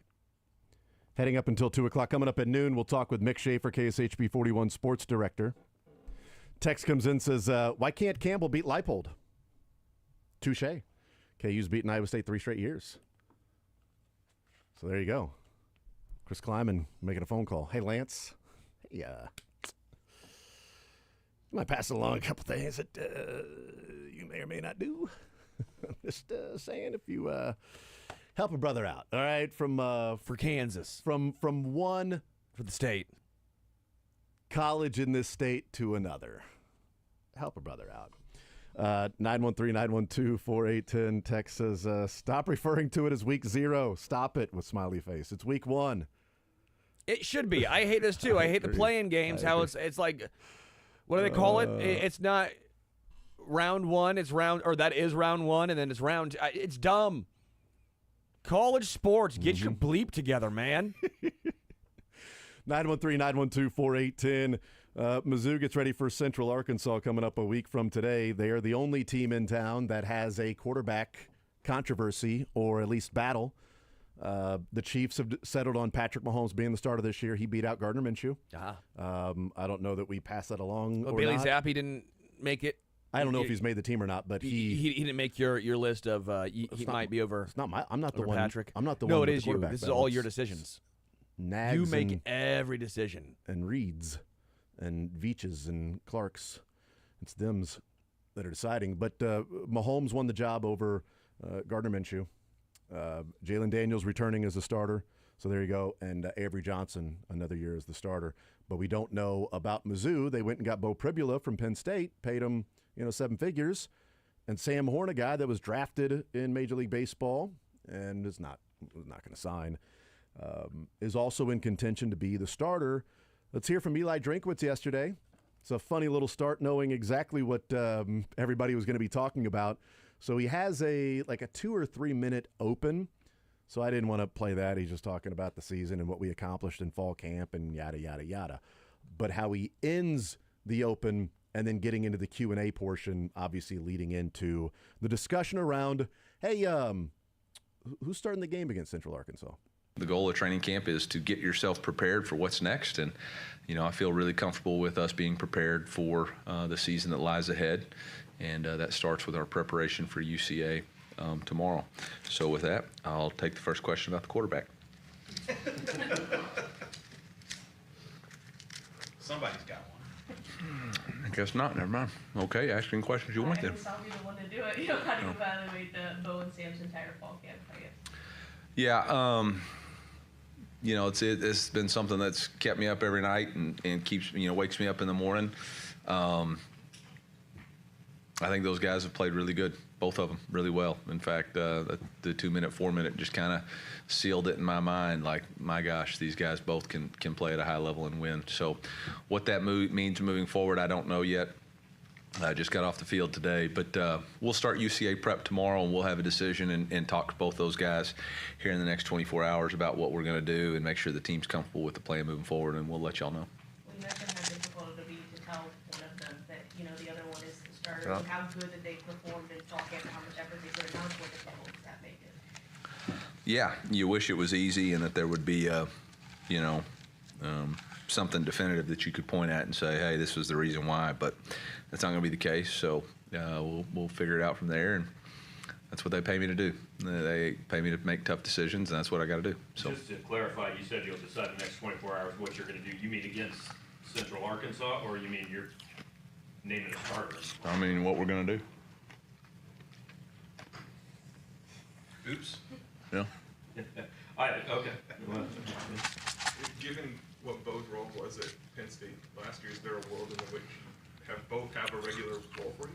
Y'all are into hypotheticals now. So we'll know in 24 hours what we're going to do, and then we'll come back to it. But you don't really need to read any more into it. Then we'll make a decision in 24 hours, and we'll let everybody know. And if y'all want to write a headline to get yourself more likes or whatever on Twitter, that's fine with me. But What's the headline? Drink what's unsure after 18 days of fall camp. It's funny interaction there with Eli. By the way, he had a cup of ice that he was eating, chewing on, and shaking around while he was interacting with those asking the question. Eli Drinkwitz, unsure after 18 days of fall camp who the quarterback's going to be. He said, we're going to talk to them, talk to the team, make sure they're comfortable with the plan, and then we'll let you all know in the next 24 hours. College football is the only They're sport. both going to play, right? Yeah, 100%. They're both playing against Central. They're both captains, yeah. too. See, I think what Eli Drinkwitz means by in 24 hours we'll let you all know, I think that's when we release the depth chart. We'll let you all know. And it's going to say or. Yeah. It's going to say Pribula or Horn. Or it's going to say Horn or Pribula. I think that's, and we'll let you all know what the plan is going to be. Or and. Horn and I think, Pribula. you know what, it's going to be and or. Yeah. Horn and / or. Pribula and / or. College Horn. football is the only one that does this, and it is maddening as a fan and media to witness. NFL, weeks away. Daniel Jones, starting quarterback. Joe Flacco, starting quarterback. College football. Has there been, like, honestly, like, maybe there's one that I'm just completely missing. Has there been a quarterback competition, doesn't even have to be locally, but a quarterback competition in college that it was announced a week or two before the game who the actual starter was going to be for the season? They're playing checkers and chess here. We got to confuse the other team. It feels like even if the quarterback knows and the team knows that the coach hasn't released it, because the coach's view is, well, why would we give them an advantage? Why are we going to tell you that Sam Horn is starting, so therefore they prepare more for a passing quarterback? Why would we tell you that Bo Pribula is going to start, so therefore they prepare with the legs? Why wouldn't you just lie then and say we're going to have Pribula start and then it's Sam Horn? It's just, to me, I just think it's absurd. If you're good enough to win, you're good enough to win. I don't mind it. Like, honestly, I don't mind it because I mean, I totally get it. I understand that the thought process around, like, you know, is that really going to change what Central Arkansas's plan is going to be? Do you think Central Arkansas? Yeah, you can't beat him if you told him who the starter was. It's not like you're going into the Kansas game, week one, and saying, well, we're not going to let Lance Leipold know who our starting quarterback's going to be. They'll find out when he's on the field. And, oh, by the way, we may play both of them. We'll have to find out. You'll have to find out. And you know what? They'll find out in real time. It makes you a little nervous, though, if you're a Mizzou fan, going the old adage of if you have two quarterbacks, you don't have one. Mm-hmm. I don't know. They had two quarterbacks 2 years ago, and they ended up having one in Brady Cook. So this is the same thing that happened 2 years ago involving Sam Horn. So Cook and Horn in the competition, which really wasn't a competition. It was not. Because we saw Brady Cook come out, play the first half, and he was awesome. And then Sam Horn come out, play the second half in week one, and he threw the ball like twice. They made him just hand off the entire time. Yeah, and they didn't really score. And then Eli Drinkwitz said, when naming Brady Cook the starter, said, well, what happened in the game on Saturday? When Cook was in there, we scored, and that's all you need to know. Yeah, but it's Sam like, Horn with the backups and, right. and make him run it. Yeah, it's it's like, come on, man. Brady Cook was your quarterback, and you were winning by so much, then you could say, well, we played Sam Horn too. Let's see what we got, and we're just going to hand off the whole time. So really, what do we have? We've got a guy who's not really showing what he can do because we're not allowing him to show what he can do. I don't think that would be Central Arkansas. I think this is much closer to an actual competition between Pribula and Sam Horn. There's part of me, like, I hope Sam Horn is named the starter. And the reason I hope, not that I think Sam Horn would lead the Missouri offense better than Bo Pribula. Sure. But if Sam Horn is named the starter, then I think there is more evidence, or at least I would read into more of Sam Horn winning the job, that he actually went and earned the job over Pribula, because he would be getting named the quarterback over the $1 million quarterback. Sure. If Pribula is the quarterback, it's like, okay, is there an element of, we're paying him seven figures, and we're paying him seven figures to be the quarterback, so he's going to be the quarterback, and if he gets hurt or goes down, then we got Sam Horn. But if Sam Horn's named your starter, then it's like that guy clearly earned it in camp and what he's done since coming back from Tommy John because you gave $1 million to Pribula. And if you thought Sam Horn was going to be your starting quarterback, you probably don't give $1 million, 7 figures, to Bo Pribula from Penn State. I do wonder. You may allocate that money somewhere else. I do wonder with the amount of inconsistency or unknown regarding the quarterbacks, how much of it, too, in today's NIL landscape, with it's easy to transfer to other schools, you say it's a battle, you keep it a battle, and that way the other guy doesn't transfer. You got to be cynical like that now that, hey, we know Bo's our guy. But we don't want Sam Horn to transfer in case something happens. So it's a battle. Yeah. We don't know. They're both going to play, and then it's like, sorry, Bo's the guy. But now it's too late in the season for the other guy to transfer. You have to think cynically at times, I think, in today's landscape. Well, that's where some of the cynicism comes in for me in if Bo Pribula is named the starter. Is this by merit or is this by salary? You know? It's like we talk about Juwan Taylor. They got 27 reasons against the 27 million reasons against the salary cap why he's going to play right tackle this year, right? We hear that all the time in baseball. Well, why does this guy continue to play right field? Because he's making $20 million. So you're going to keep playing that guy. It's always like the first a sunk cost, right? But it's always one of the first things you go to. So yeah, there's a little cynicism if Bo Pribula is the starting quarterback, and it could very well be these guys if they were both making zero. He would still be the starting quarterback. But he is the guy that you went out, recruited, brought in, paid a hefty amount of your NIL money to, and then he's the starting quarterback? Oh, shocker that that's the case, as opposed to the guy coming back from Tommy John surgery who you probably didn't have to pay a whole lot of money to retain him. Certainly not what you paid Pribula, right? Sam Horn wasn't out there transferring in the portal looking for 7 figures. He was looking to get an opportunity to play coming back from Tommy John, and also he might be looking for an opportunity to go and play football while still saying, I'm really looking at my future being baseball. So I'm still going to stay at Mizzou, continuing to rehab, go through that, play football this year, and then go be a pitcher next year for Mizzou baseball, and then get drafted, and then go play baseball. So maybe I play, maybe I don't, but this is my last year at Mizzou. So am I going to transfer somewhere to try to play quarterback in my last year at that school? And then I also have to play for a different baseball team at that time. So if I'm transferring, I'm probably transferring more for baseball. And if I'm transferring more for baseball, well, then the football coach also would want me to be their starting quarterback.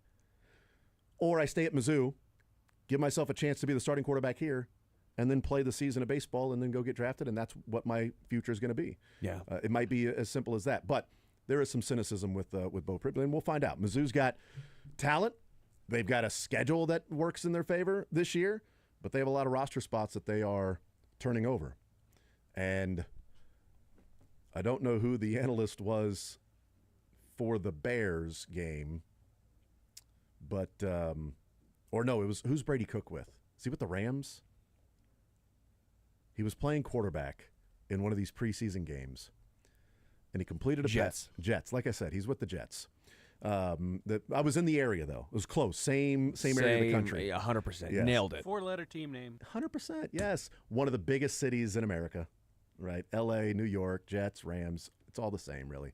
But they were talking about Brady Cook, and he threw the football, completed it, and they said, Brady Cook, they really like what they're seeing, and he was really hampered last year by not having weapons to throw to.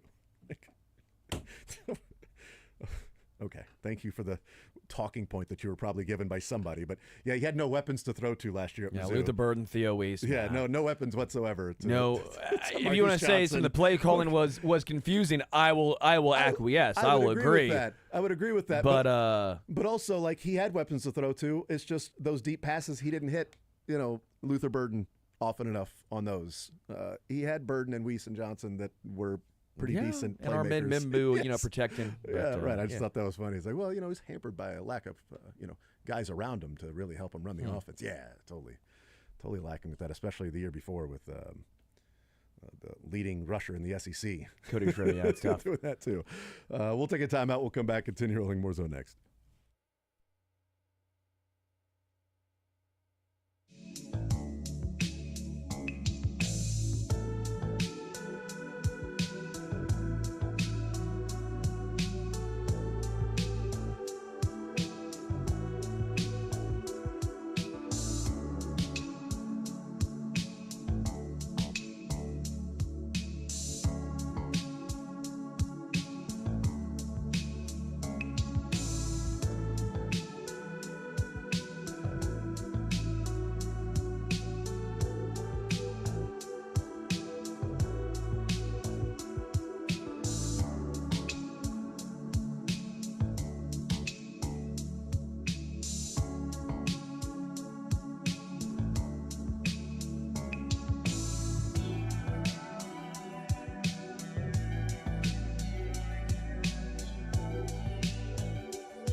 All right, we'll continue right here on Sports Radio 810 WHB. Jason Anderson with you, Sterling Holmes, the Drake. We'll talk with Mick Schaefer coming up at noon, KSHB 41 Sports Director. Chiefs press conference coming up at 1 o'clock, Andy Reid. We'll talk with Derek Young, covering the K-State Wildcats. He's heading to Ireland on 3 Sports. KStateOnline.com is where you can find his work. You can find him heading to Ireland. I think we'll find him in Dallas there. By the way, appreciate the texters I completely missed this. Just totally missed this. So we were talking about Sam Horn and baseball and all of that stuff. Last I remember hearing about it, and so much Royals and Chiefs, but no excuse, but whatever. But last I remember hearing about it was Eli Drinkwitz saying that, no, they're confident Sam Horn's going to be, with Missouri this year. And the Dodgers took him in the 17th round. You throw a dart at taking Sam Horn. What we talked about when the draft took place over All-Star Weekend, that, all right, he was drafted, but, he's only pitched like 14 innings and, probably wants another full season of baseball and maybe get drafted a little bit higher. And then late July, he signs over slot with the Dodgers. But then fall camp, so I missed that. Then fall camp starts, and I'm like, well, it's quarterback competition. Obviously, he's, staying with Mizzou. So I guess the plan is, and thank you to the texters, that after the football season, then he'll start his pro career with the Dodgers. He got well over slot money for the 17th round pick. So good for him. That's awesome. Also helps Mizzou in NIL money from that standpoint. But yeah, so there you go. So he's played his last game of baseball with the baseball team, but hasn't played his last game with the football team, hopefully. Again, I stand by, I hope that he wins the job, because then it feels like it's more of a merit-based and not, we gave this guy $1 million to transfer here instead of going to some other places in Bo Pribula. But I totally missed the part about Sam Horn actually signing, because we typically don't see somebody sign and then stay in college. All right. So Eli Drake was talking about he's going to be there. Then we move on. We're talking trade deadline, Chiefs in training camp. Fall camp starts with the quarterback battle at Sam Horn and Pribula. Oh, well, yeah, of course, because he's still in college. So appreciate the texters. But that is it's a unique situation that is going on, and good for him as well. But we'll see who's out there against Central Arkansas, and we'll see who's out there against Kansas in week number 2. The day after. That's a huge weekend, man. Chiefs Chargers Friday night. KU-MU Saturday afternoon at 2:30. Can you attend both? That's the question. Can you go to both games? Try. What's the flight from Brazil to Columbia, Missouri? Try your best. If you took a private sure. plane, what's the flight? I think you could probably, a private plane would get you from Brazil at midnight local time to Columbia by 2:30. It's not 14-and-a-half-hour flight, right? I would guess it's not. No, probably says like 6. It's probably, it's a decent haul. But if you're in Taylor Swift's, but if you're at Travis Kelce flew on Taylor Swift's private plane to Brazil to meet her down there for one of her concerts.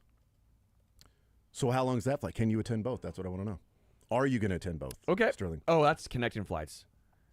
So what's the total flight, even if you have to connect? Comes from here, you're probably going to go to Chicago. Or Dallas. Okay, maybe 11 hours and 7 minutes. Okay, so you're arriving at 11 in the morning. That's to Kansas City? KC to Sao Paulo. Okay, so 11 in the morning, arriving, get your bags, get your car, then head to Columbia. So you're looking at about 2:15, not 2:15 time, but about 2 hours and 15 minutes with the drive. So now you are looking at about 1:45 or 2 o'clock. Lebo was saying they're 2 hours ahead of Central Time where the game's going to be. So. Well, I mean, if you left midnight Central Time. So the game's over, you get out Central, that would be 2 a.m. for them. But so midnight, but it's so you could do it. May not get a lot of tailgating in, but you could do it. You should try to do it, Sterling. You got a week. You got a couple weeks to plan this. Okay, looks like there's one stop. I can go for 14 hours and 3 minutes, one stop in Atlanta. You can't go for 14 hours. So you're heading to Atlanta. How much is that going to cost you? You go to Atlanta, and then you head down to Sao Paulo. Yep. How much is it going to cost you? What's it going to put you back? Well, too much. You're going to pay for it? No, I'm just wondering what it's going to cost you. Cost me? No, I'm not. What it's going to cost? Just say the number. That flight you just found I don't going to know. Atlanta. I didn't say. So Let how'd me you go back. fly? You found a flight, but go it doesn't back. have. I Was it wasn't- free? Can you be the 1,000th person at the store today to go? $900.45. That's round trip? $945 round trip. Oh, that's fine. Go to Tickets for Less, get some nice tickets to the Chiefs game. Now you're looking at I don't even know what those are. Let's say let's say 500. So now you're sitting at about 1,400. Okay. It's 1,500. Let's round up. Hotel, still another 500. So it's 2,000. And then your ticket to the Mizzou game. So you could do that for 2,500. Easy. Hit them both for 2,500. Mizzou or KU fan. There you go. Got it done. It's a long flight. Be a drop in the bucket for Sam Horn's signing bonus with the Dodgers. Long flight. To bring it back to where the longest flight I think I've ever had is 3.5 hours maybe. It's nice being in the Midwest because everything's sort of cut in half. I'm not flying, East Coast to West Coast, and I've never flown over the pond like they are doing to go. My wife did 17 hours to Australia, and when she got there, she was like, "I don't know that I want to go home." I mean, she just did not like it at all. So is it honestly is it just like a regular airplane? No, they're bigger. She was on Qantas, and everything's kind of like you can recline all the way, and I mean this was That's nice. This was when were the Olympics in Sydney? 2000. So it's been 25 years since she did it, but it was a lot. They were probably she better said, then. Probably. Now they probably are packing a normal one. We're able to get 25 more people on this flight. Yeah, we just we were take a able little bit to here, a little bit there. just- See, I've never been on one of those international flights, obviously, so I don't know what the arrangements are. Am I sitting middle seat? I'm like, oh no, I got a C. 17 hours, a C 55. Chiefs head down Wednesday? Yeah. So just a day. I mean, that's a day and a half. A half your day is flying. It's 12 hours. Well, but I think their comfort will be a little bit better than. No, but I'm still saying that's crazy to me, man. That's just. I hate these. Travis knows international games. He's flown down there last summer. He knows what it's going to Hate's be a strong word. I dislike these international games because I don't think people think of it. To me. But it's the same if you're going over Same for the other team. But if you're going over to Germany, I right, don't that always flight's love crazy. those either. I don't know, but the Chiefs played fine in Germany. You're heading to London, right? I mean, they ain't flying like we're flying. Oh, I agree. Yeah. Shockingly. Shockingly that you agree, or shockingly that they're not flying like we fly? Okay. Not flying how we fly. Yeah. Do you think they can take 2 bags, or does Southwest get them with only 1 bag now? And hey, sorry, that's an extra $50. Clark Hunt's Trav. like, oh no, this is inflation. Like, can't afford it.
All right, we'll continue right here on Sports Radio 810 WHB. Jason Anderson with you. The Drake McShafer, KSHB 41 sports director, hanging out with us. He is presented by Advent Health Sports Park at Blue Hawk. Sterling, back from the bathroom. No, I wish. What, the net where you just did your Sports Center from? Sound like your head was in the toilet bowl. No, I did something silly. You did the Sports Center from the bathroom? I recorded it last break. Just wanted to, that way, if I screw up, I can edit it. Oh, well, clearly you did it. And I forgot to take, when I recorded it, out of queue, basically. And so Quatrero? it records under feedback. that. But the issue is when you play it back out of that, from that room, it sounds underwater either way. So there's no way for me to notice that it was going to sound underwater. It sounds like that when you play it back? Yes. And so Only if you do it wrong. Only if you do it wrong. Well, then someone show me how to do it right. Because every time I play back, it sounds like it's underwater. And so Anything you want to know how to do, just ask, including reading the Sports Center live. Well, I thought it'd be easier. I was trying to get think two it's- birds stoned at once. Live's easier. Hold on. You think it's easier to go into a different studio, record it, save it, click it, listen to it back, send it over to Drake, him... I don't send it over to Drake. He doesn't listen to it back. Right, that's a good Well, I point. did listen to it back, but in that room, everything sounds underwater That's to me. easier than you just sitting here and Drake playing the Sports Center bed and him turning your mic on and you talking? Yeah. Okay, that's easy is a relative term, I guess. I thought it was. I was trying to get two birds stoned at once. So once I did that, I was going to go try, and I had to go pee. I thought I was stoned listening to it. You know, like, are we underwater, man? And so that's what happened. That's what Crazy, transpired, man. and it's on me. You can blame me. Oh, okay, good. No one else for we are. Yeah. the mistakes that were made. Thank you for falling on the sword that you created. So it's a sharp There's sword. a lot of suns in your eyes here on this fly ball. Check that. I wish it was a sharp sword. It's very dull. I'm falling down, just getting slightly cut on my way down. I appreciate Sterling falling on the grenade he threw. I should have given him more warning that was coming up.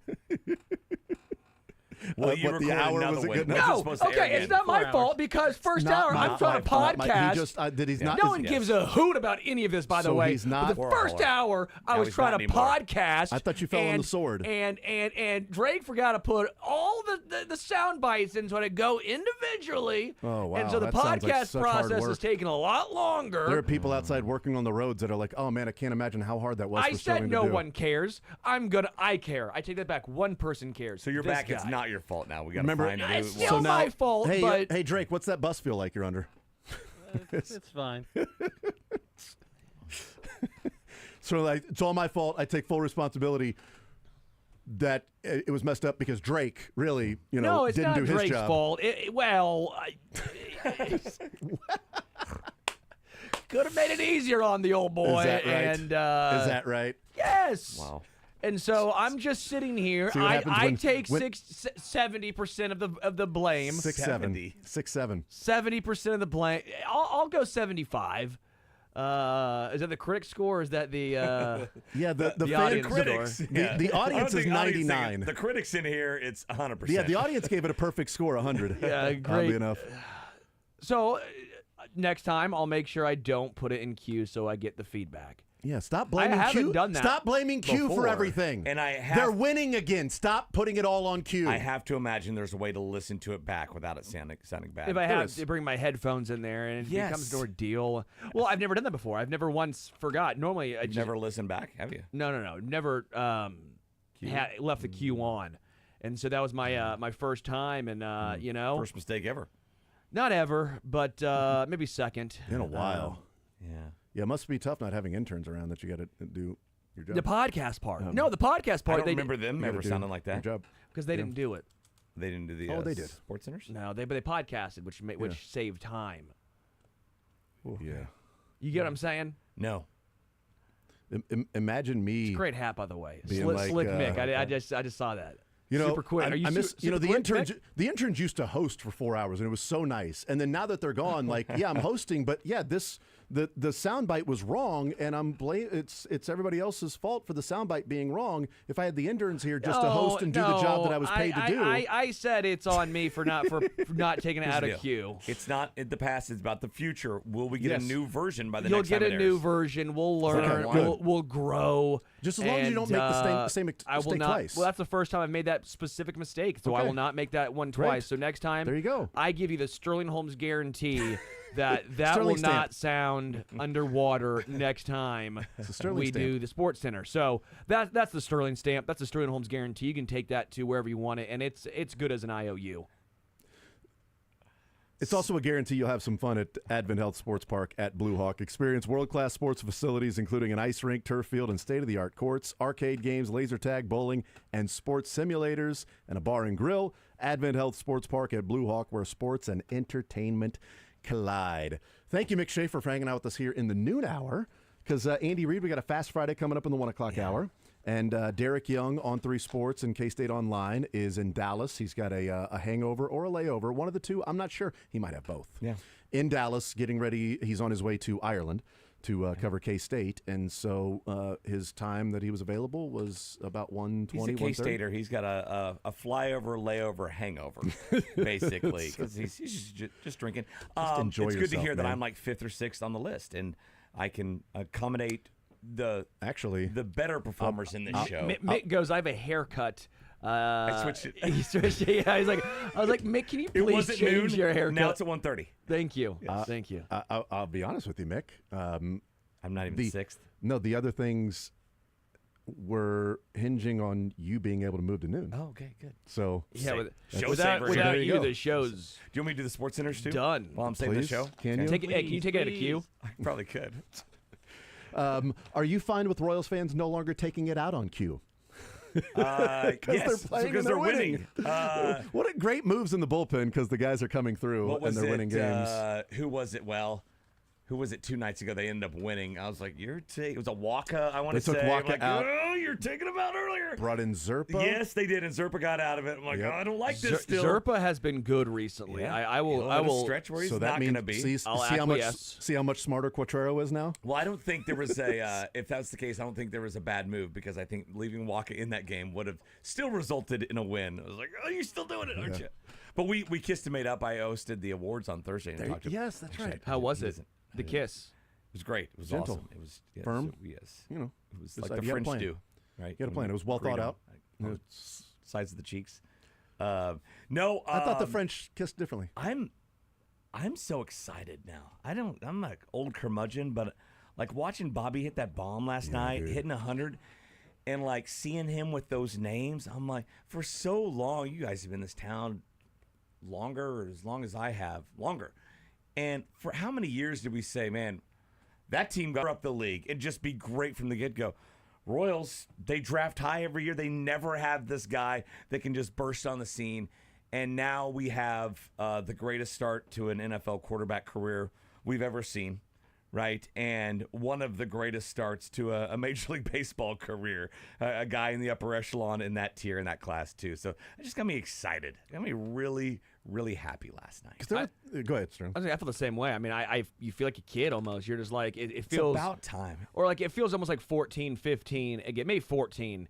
You just feel, it feels different. There's something about when this team goes on a run, it feels more sustainable. I'm not going to say they're never going to lose again, but I mean, prove me wrong. But yeah, just Vinny doing what he's doing. Bobby is back to the Bobby that was the MVP level candidate. I looked up the August numbers for him, and it's just a lot different than what he's done earlier on in the year. You have more professional at-bats coming from guys like Adam Frazier and Randall Grichuk. You have Yastrzemski doing what he's done, where he moved from maybe the worst home run hitting ballpark in San Fran to maybe the second worst. So that feels like a massive upgrade to him. Huge. He's like, wow, look at this. This is easy to get. It's New York. It's the Yankees. Lugo now getting back on track. Felt nice to see the bullpen's done, for the most part, their job. Even with the amount of injuries to the starting pitching staff, they're still finding ways. Then you're almost talking yourself into, well, just wait till Cole Reagans gets back. Well, and I'm excited about tonight, right? Because you have Cameron on the mound. Are they doing a bullpen? Bullpen looks like a bullpen game. I gotta check for again. the Rangers. I checked before the game. Love that. Or before the show. Checked at 11 o'clock. I'll check again. But I mean, and getting back to Q, what did Bochy do last night after Miller? Merrill Kelly gave up the homer. How many? He had 70 pitches. 71. 71. And it just retired 15 straight cruising Royals. We should check Rangers Twitter. And DeGrom, they already knew that he was scratched the next day. We're gonna have to use so it's a bullpen day. Ride that guy. What are you doing? What are you possibly doing making that move? Ride that guy. Yes, absolutely. I was like, whoa, man. But what kind of better than that? Like if that was Q, fire him. In a game that you end up losing, well, fire him. I don't want to say fire him. No, but that would be the reaction. That, yes. There would be people that were like, "This guy is a dunce. Fire him." There have been those. Bochy's got some rings. So when they had the double header, the first game, when they could have taken. I'm trying to say I'm not trying to say Riot or Road. Gone longer with Noah Cameron, and he didn't, and it backfired there. So it's a league-wide thing, right? They're all kind of looking at the same numbers and making similar decisions. But the Royals are hitting right now on all cylinders. And it's funny, I looked, so it feels like the Royals score so many more runs a game now, and they do. They're still last in the American League in runs, and it's like by 15. It's not even close. Yeah. But they're still that second. They've given up the second fewest amount of runs. By the way, both numbers are 480. They're back to a zero. They're back to zero now. Differential, and so it's a good feeling. We talked about it. I said a couple weeks ago, I'm like, okay, there's always going to be one team that just takes off in August and September. Hey, why not be the Royals one of these times? And the development at the top of the wild card to where they're all even, it creates more opportunity. Yeah, right? there's three teams. So like last there's more week, spaces now. Last week we were talking about you're chasing the Yankees, you're chasing the Yankees, you're chasing the Yankees, you're chasing the Yankees. Well, now you're chasing the Yankees, the Mariners, and the Red Sox. But also the Astros. But also the Astros are right there with the Mariners, too. Yeah. So catching one of those teams. A couple weeks ago, it was like, man, there's 5 teams now for one spot. Yep. Now it's 5 for 3, basically. Well, if you got you and Cleveland, and then the 3 currently in those wild card spots. And you were behind Cleveland, behind Texas. Yeah. Just what did Cleveland do last night? They lost. They lost. There's nobody ahead of them. The next team for the Royals. 4 for 3 spots technically. Yep, they are in the fourth wild. They're in the fourth wild card spot right now. I couldn't stay up playing the Diamondbacks. They were up too. Yeah, no. Lourdes Gurriel, Lourdes Gurriel, 2 outs and second and third in the 8th inning, and he had a ripped single to left field, scoring 2 runs. My favorite player. So they ended up winning. I think it was 4-3 or 6-5. One of the things. They were tied. The Royals are Bruce. Now, which team is going to be Captain Quint? Jaws. Oh, okay. Gotcha. Yeah. Jaws. Yeah. Well, at one point he ate. Remember, you don't have to necessarily eat all the teams. Just got to eat one guy. One. Yeah. So who's Captain Quint? Well, there was at a time where we're like, this Royals team, they're going to need a bigger bat because they're not hitting the baseball at all, and they're striking out a lot and missing and swinging and missing. The league leader this year over the course of the entire season for runs per game, the Milwaukee Brewers at 5.2. Since even just recently, let's just say since they put Yaz in the 1 spot and India down further in the order, it's 11 games. They're averaging 5.2 runs per game. So it's 11 games, but that's the way that they're swinging the bat. That's the way that they're scoring right now is what we've seen the best offense in baseball and runs per game do this year. And the Brewers is what the Royals have been playing like, and they're winning games, and they've got the 7-1 homestand. With 2 more to play and no Jacob deGrom, it's kind of living right now that you've got a 4-game series against the Rangers and you don't face Eovaldi or deGrom in those 4 games. And you're not eliminating them, but you are setting them back tremendously. The Rangers, who are basically even with you going 3.5 games up series, 3.5 games up. Even if you lose the next 2 games, you still leave this a game and a half up on the Rangers. Win another one, and you've really put them in the rearview mirror. Take today, and then and then take care of and tomorrow. then just take the next 40-ish. Yeah, take 2 to 40 games at a time. That's always been my motto. That's been the Mick motto. The Mick motto. Take the soul. Take their soul is what you want to do. That's what you always want to do when it comes break to their the back. Rangers. Spinal. Yeah, whatever it needs to be. Take care of business. and get The it done. best Mike Tyson quote of all time. I broke my back. Vertebrae? Jim Gray, vertebrae? Was it a vertebrae? I want to use the correct term. You said back, I said vertebrae. Spinal? You mean vertebrae? Was it the C4? Which was it? Let me know. So there's less and less frustration with Quattrero. And by the way, we talked about it in the first hour. Fair is fair. You know, this team wasn't scoring, and it was fire Alex Zumwalt, and now they're scoring. So if he was a big part of the reason why they weren't scoring, then he's got to be part of the reason why they are scoring. Yeah. It can't just be, well, yeah, but the Royals' bats are now doing what they should have been doing. Okay, so then he wasn't the problem. It was just they weren't swinging the bats well. So if he's that big of a part of it, then he's a part of it this way as well. And Jack Johnson brought up something really interesting in the first hour. Like when Ryan Bergert came over to my house, he was there last night. It was really cool. We watched the game together. But when he came over from the Padres, he's now using his slider more than his fastball.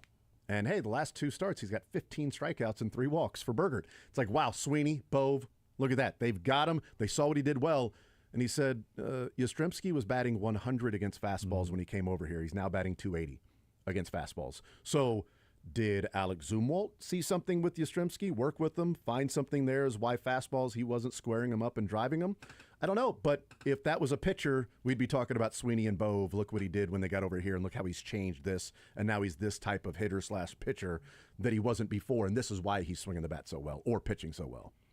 I think the additions this year, last year they helped, but they were more bottom of the lineup guys. This year they have been so important to this team. You have a leadoff hitter in Yastrzemski. You have guys like Adam Frazier, who's like we're talking just George Brett basically these days, and other pieces. Now you have 2 in the rotation that you're going to have to rely on, and they've hit with those trade deadline additions, kind of rental players, better than they did last year. It is a little bit like, what is your viewpoint on said coordinator? Because it's very Chiefs-like, where it's Eric Bieniemy and Matt Nagy. Any bad play? Why did you let them call any good play? Well, it's because Andy Reid called that one. It's the same thing now with Zumwalt. Anything bad happens, well, it's Zumwalt's fault. Anything good happens, well, because he didn't screw it up. You're just punching buttons. Yeah, you're at that just point. Yeah. So you can't really win.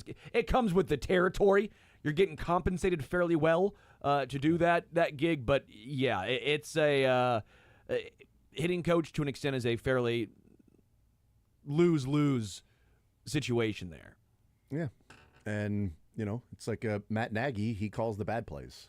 Yeah, and that's really dumb for him to do that. He should call more of the good plays that Andy Reid calls. Well, it's different too at the professional level, hitting and pitching coach. It's less like teaching these guys how to hit or pitch, right? They've been doing it, being taught for 25 years. It is more about strategy and how you're going to go about things and approach towards whoever's on the mound or whoever you're facing in the batter's box that day. Should Isbell last night truck the guy covering first base? Yes. Yes. Yeah, you certainly That's don't the one slow guy down. on the team that would do it. He was like a stud high school football player. That's what I'm saying. Yeah.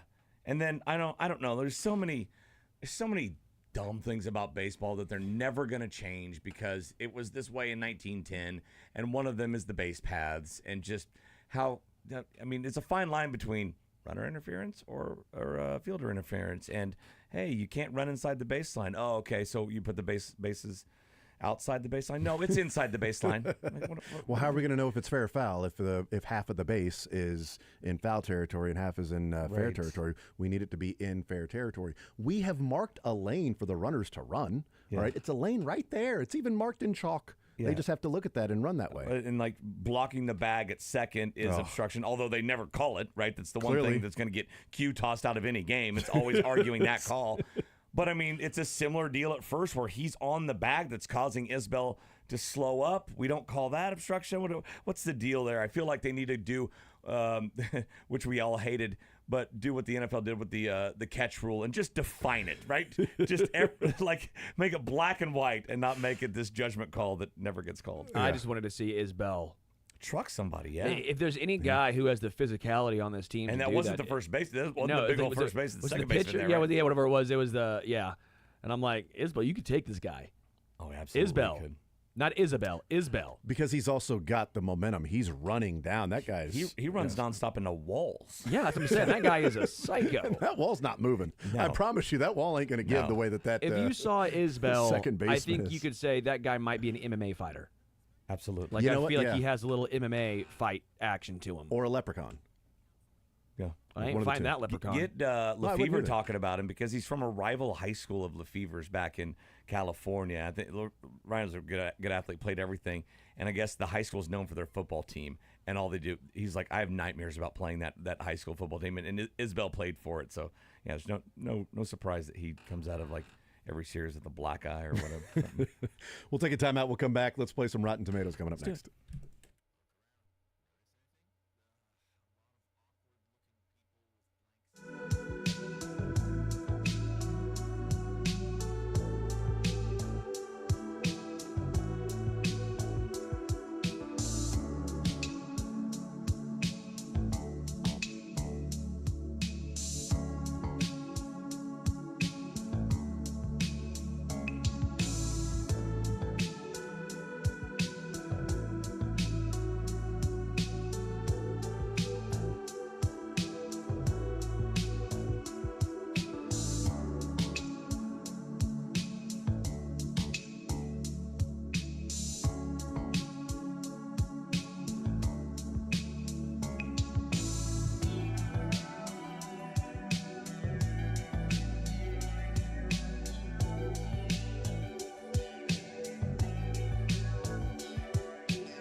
Is it 6:30?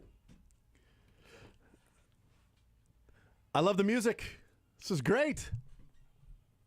Love it. Playing a little Rotten Tomatoes here. Who wants to go first? I went first last week. I'll go first. Oh, nice. Yes, thank you for volunteering. Mick Schaefer, you're going to go first. So we give out a movie, and then we have to decide what the critics and what the fans thought of said movie. Every week, some of us have themes. I have a theme this week as well. So we'll see what other people's themes are, or maybe there isn't a theme. And then we always find out what Sterling decides to go with the worst movies possible. Hey, but they're the only ones you've seen. We get it. We know.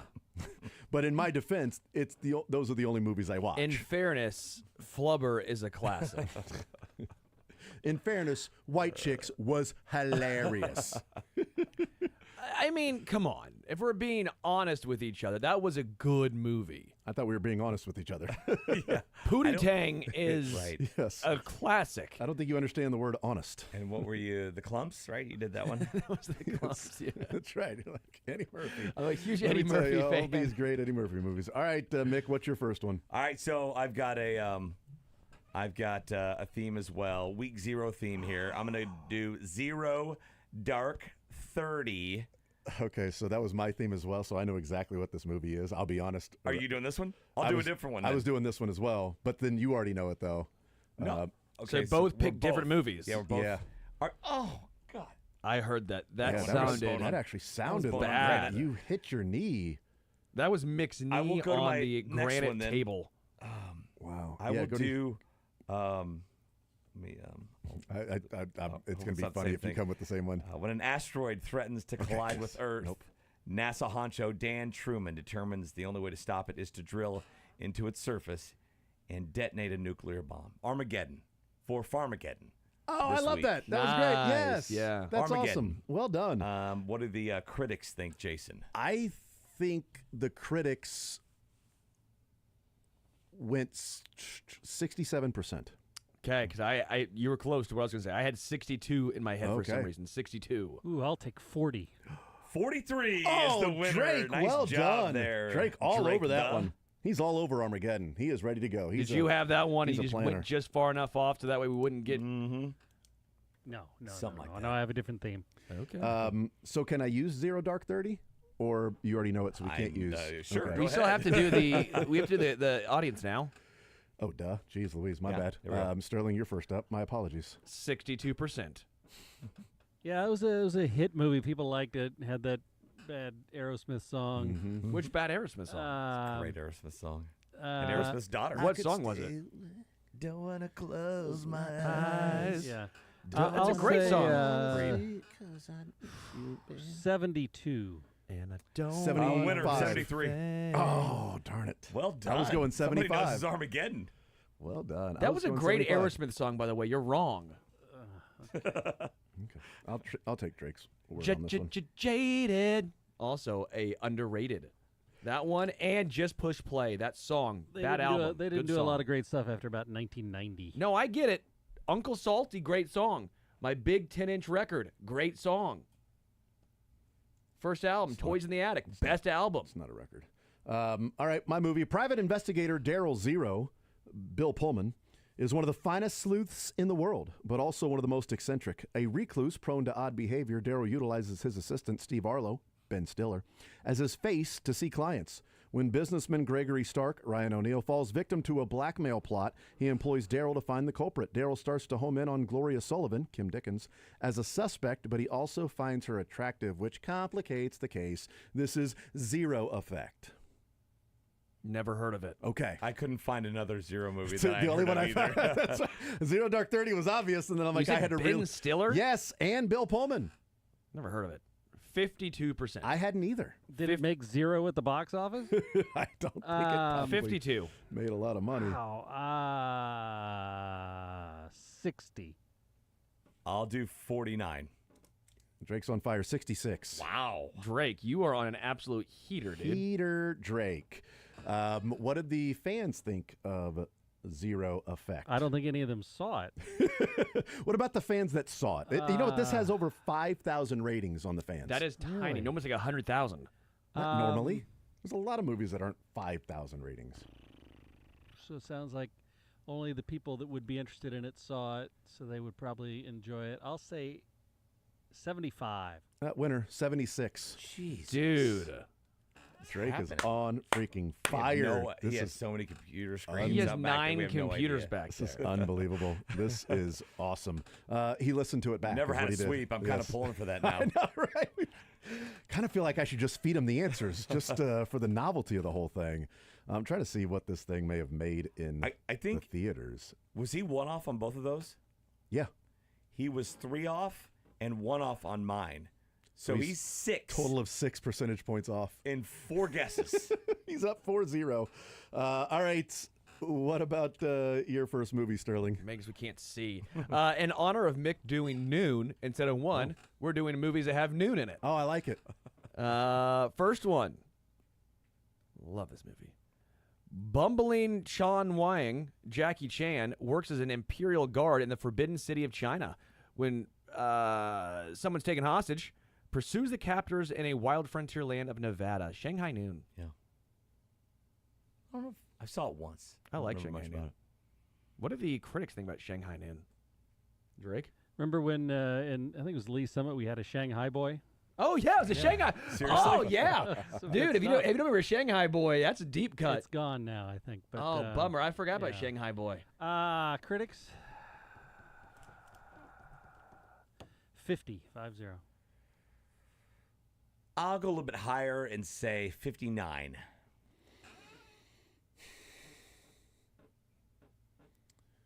Would you go, Drake? Or I mean, yeah, Drake. What did you go?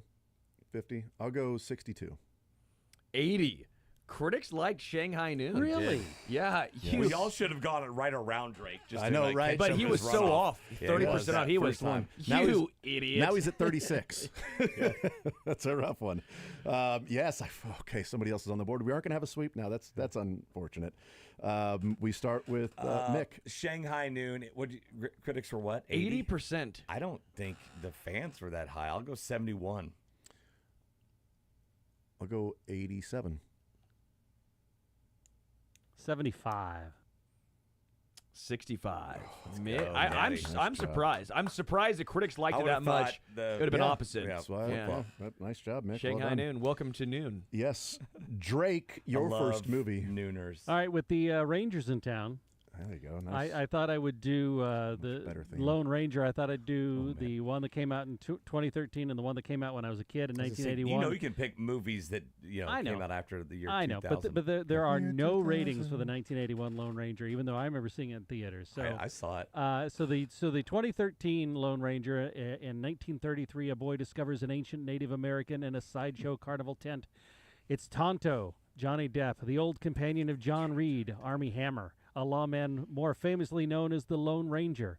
With this opportunity to set the record straight about his and Reed's adventures, Tonto recalls the day in 1869 when he first encountered the man who would be his trusted friend and tells of their teamwork bringing down Butch Cavendish and the other Old West outlaws. What do you think, Mick? I just saw this. This is 2013. Yeah, I was Johnny surprised Depp it was was in that it? long ago. Yeah. Okay. I can't believe. I don't think This was people obviously liked it. before I'm gonna Army say- Hammer I'm had gonna his s- issues. Yeah, before we found out a lot about Army Hammer. That's yeah. right. But when the, What happened to Army Hammer? I actually thought he was the real twin, the Winklevoss twins. I thought it was like he had a twin actor, but it was special effects. I've I'll go never heard of 55. that guy. Army 55%. Hammer got a little bit too into the whole You've seen Army Hammer and Dracula stuff. sort of heard of that zombie guy. Dracula thing that's going on recently. Have What'd you seen go? The Social Network. Parts.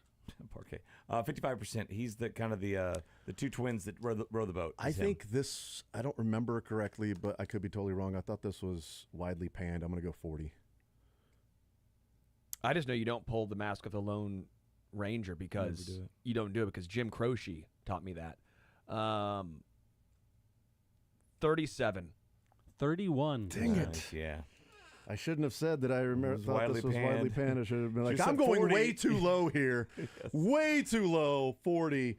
All right, I'm going to say that the fans think it's a little bit better, but not great. I'll go 37. I will go 40. I'll punch you in 34. 51%. Oh, darn it. Dang it. Turn it. Yeah, that's right in the middle there. I wish it was 30. Well, no, that's the only way I would have won. I would have already won. If I would have won, I would have already won. The second, once you get... That's a good point. If you have somebody that's 3 more and 3 less, then you automatically lose, because if you'd have got within 1, it would have been over.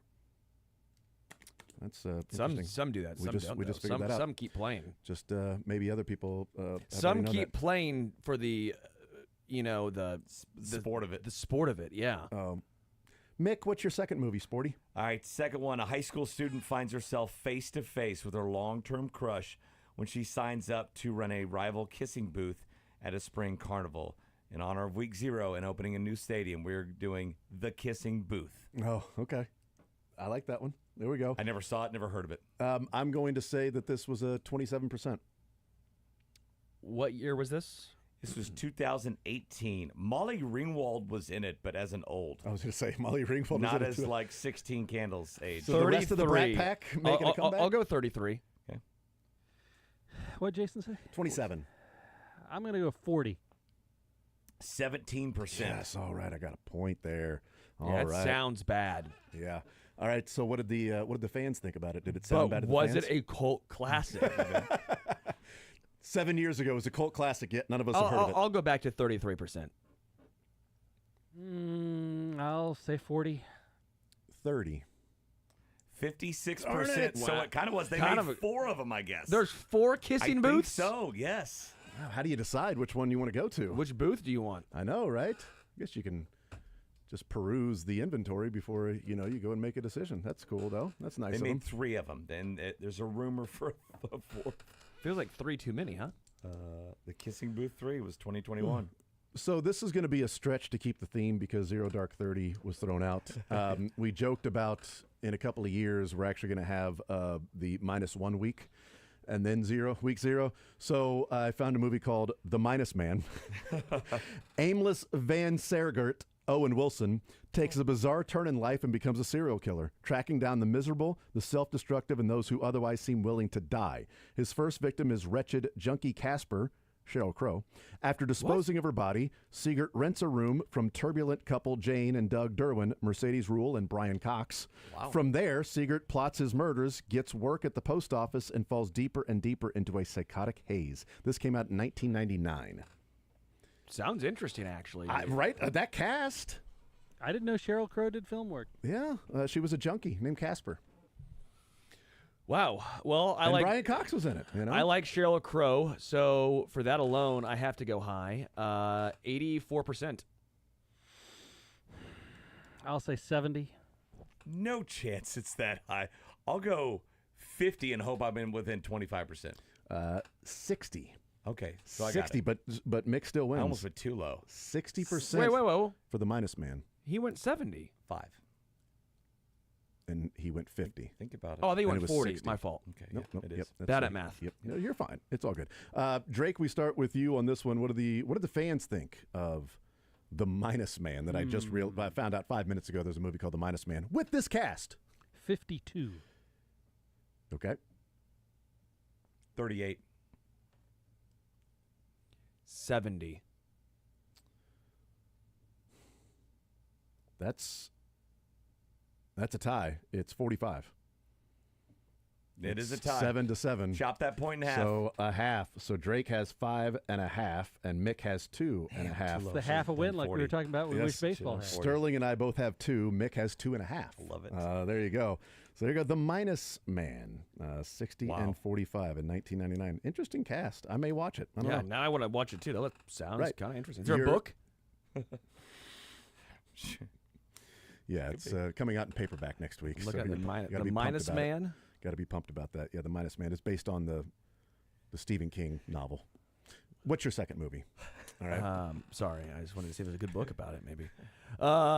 Former Marshal Will Kane, Gary Cooper, is preparing to leave the small town of Hadleyville, New Mexico with his new bride, Amy Grace Kelly, when he learns that local criminal Frank Miller has been set free and is coming to seek revenge on the marshal who turned him in. High Noon. Again, another nooner with Mick. Noon movies. What year was that? 55. Yeah, they had a remake of it, but I don't want to do that. I'm an original. This is 52. 52. 1952. Job. You're within 3. Nice job. I I'll go got- 1952. I got it right on, Gary right? Cooper and Grace Kelly. Do I win? Drake, you got the critics. 80. Yeah, it's when there were only like 5 critics in there. Like, every movie's great. I've never seen a That's a big talkie one. like this before. I'll go 87. 90. 94, yeah. Yes. Dang it, I knew it. Let you into that. They had never seen a talkie before like this. I've never seen it before. That's My mind was blown. What do you say, champ? We're gonna go watch the talkies this weekend. We need to take your dame with you as well. All right, Mick, you start with the fans. What did they think of this phenomenal But did talkie? the fans pan it? Again, I just so little access to the internet in 1952. Well, they didn't rate this in 1952. What? No. It came out in the newspaper. I saw it in the funnies. They like flip through there this was you draw. Rotten Tomatoes newspaper they had out there, and you wrote a letter in with your number. I'll go 87 as well. 91. 99.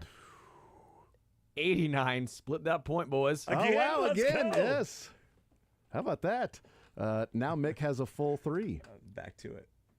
So just 3 to 3.5. Oh, wow, that was a big one for me. 3 to 3.5. I've got 3.5. Mick has 3. Sterling has 2. Drake has 5.5. The Minus Man is based on a book by Lou McCreary. Here you go. There you go. Boom. Well done. You can spend a Sweet month reading Lou. it instead of like 2 hours watching it. Yeah, sweet Lou. It is an hour and 59-minute runtime. 55. So yeah, I can finish that book in less than 2 hours. Promise you. Drake, the final movie. Drake is up 5.5 to 3.5 to 3. All right. So this You is need to get. yeah, I need both of them. points here. From 2023, One Ranger. British intelligence meets Texas justice in this white-knuckle action thriller. A gunslinging Texas Ranger, Thomas Jane, tracks down a bank robber, Dean Jagger, across the desert, only to discover he's an international terrorist set on detonating a bomb in the heart of London. When the lawman's Surprise. partner is killed, he is drawn into a partnership with British intelligence agent Dominique Tipper and her boss, John Malkovich, to bring the outlaw to justice, dead or alive. 2023 One Ranger. I like Thomas Jane. Yeah, I've never interesting. heard of this, so I'm gonna go little 55 action. I was thinking 61. That's what I was thinking. That's crazy because I was thinking 64. 25. Oh, Mick. No one gets I it. didn't get it. No I one didn't got get it. Oh, no, that's 30, right. Darn 30 it. off. Well done, That Drake. means Drake gets the point. No, isn't it? we did ponder that. I as a think we rule. pondered it, and I say we do it. Starting tomorrow, Now. next week. Starting now. Well, you can't catch him if you get it on the dot here. That's true. I need to get exactly right, and I'm leading off on this one. All right, so that was 25 was the critics. Correct. What the fans think. 31. Well, I think it's a cult classic. All right, so I didn't. 32, so Jason. Oh, 32! I was within one of. I said 31. So I didn't get a guess. Oh, you. So I got, said 31. Okay, gotcha. I was one Really away close, from tying. Really close. I knew it wasn't a cult classic. I was just messing with you boys. I wasn't going to say 65. Oh, why did I say 32? So go stupid. It was 98. right there. 32 was so obvious. It's obvious. Right there. Oh, that's so dumb. Drake, 5.5 to my 4.5 to Mick's 3 to Sterling's 2. It was a good try, Sterling. I mean, at I least did my best. You participated today. That's good. You got a ribbon. You're in the Lugo era, dead arm era. I'm in here, the. you I know? went Yeah. from being Yeah. a stud to all of a sudden I'm washed. No, people thought that you were talking from the bathroom the whole time. So I you were created the here. game, and I am somehow becoming. You're like It's James passed me Naismith, by. the only under 500 coach, non-winning coach in KU history. Yeah. And he invented the game. Yeah. That's a good point. Well, That's, we'll call you doctor. Thank you. We'll take a timeout, and we'll come back. More Zone next.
You know what they're doing.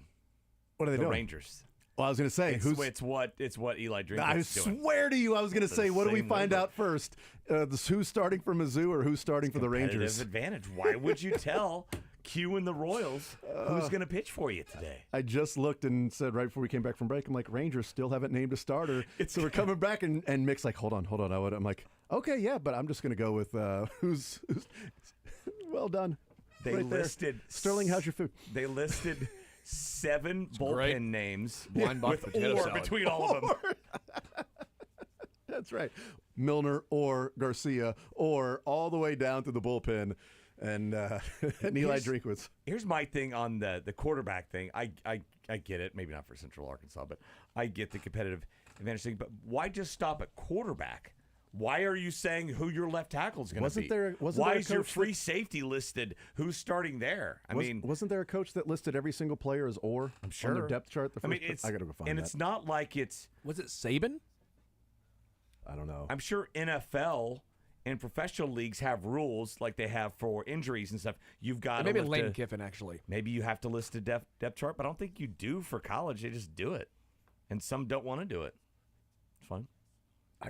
There was a coach that had or for every single player. I want to say it was Lane Kiffin at Ole Miss. It might have been. I don't know.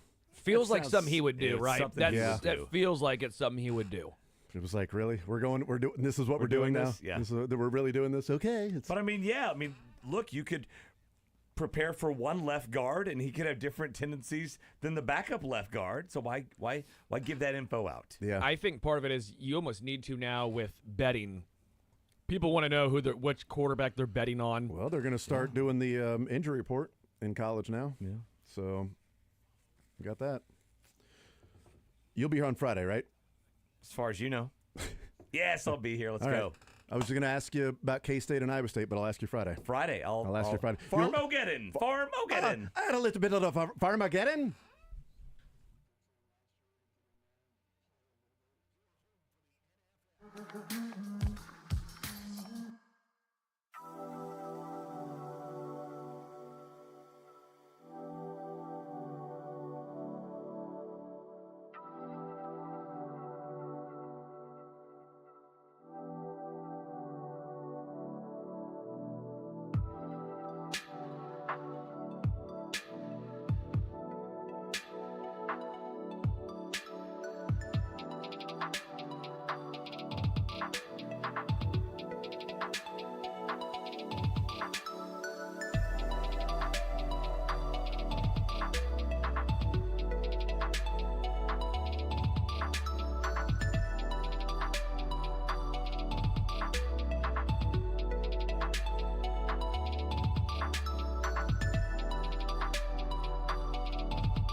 All right, we continue right here on Sports Radio 810 WHB. Chiefs getting ready for the Chicago Bears on Friday at Arrowhead Stadium. A fast Friday for the Chiefs on a Wednesday. Here is Andy Reid. Cochran out, Driscoll out, Mike Edwards out, Nazi, Omar, and Royals. Everything went good today. So guys worked today. Had a good practice today. Today was like a Friday practice. Kind of simulated what an in-season Friday would be like. And again, good day with a little bit of heat out there. And I saw a lot of you guys go inside at times. Yours. Any idea yet on starters and how much they'll play? I'm gonna just play it by ear. They're gonna start. Yeah, they'll start it off. We'll just see how it goes from there. How important is it for you to see Christian Fulton, just considering he's been working his way back?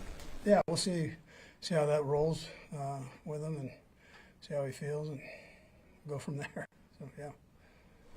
Hollywood Brown, any intention of how much you want to see from him? How does he look so far? Yeah, I'm gonna just play that by ear. I'm gonna see how he does through warm-ups and all that. We'll just kind of go from there. And this is day by day right there. So I want no steps backwards on that. Andy, you kind of changed a little bit of how you played the starters during this training camp.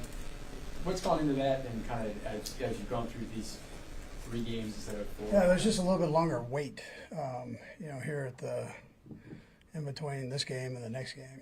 And so I just think I'd rather give the guys a little bit more time in this game.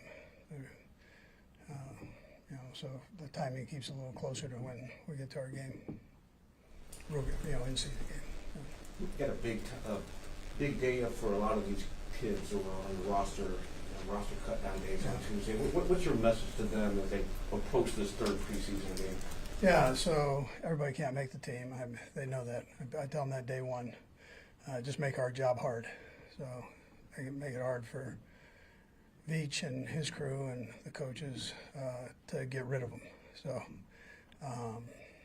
and that's how they've gone about their business. I haven't seen guys counting numbers and lines and doing all that stuff. They've come out and worked hard from the first guy to the last guy, and I've appreciated that. And then it's a tough day. I mean, that's not part of the job you like, but inevitably you got to almost cut half a team. So that's not an easy thing.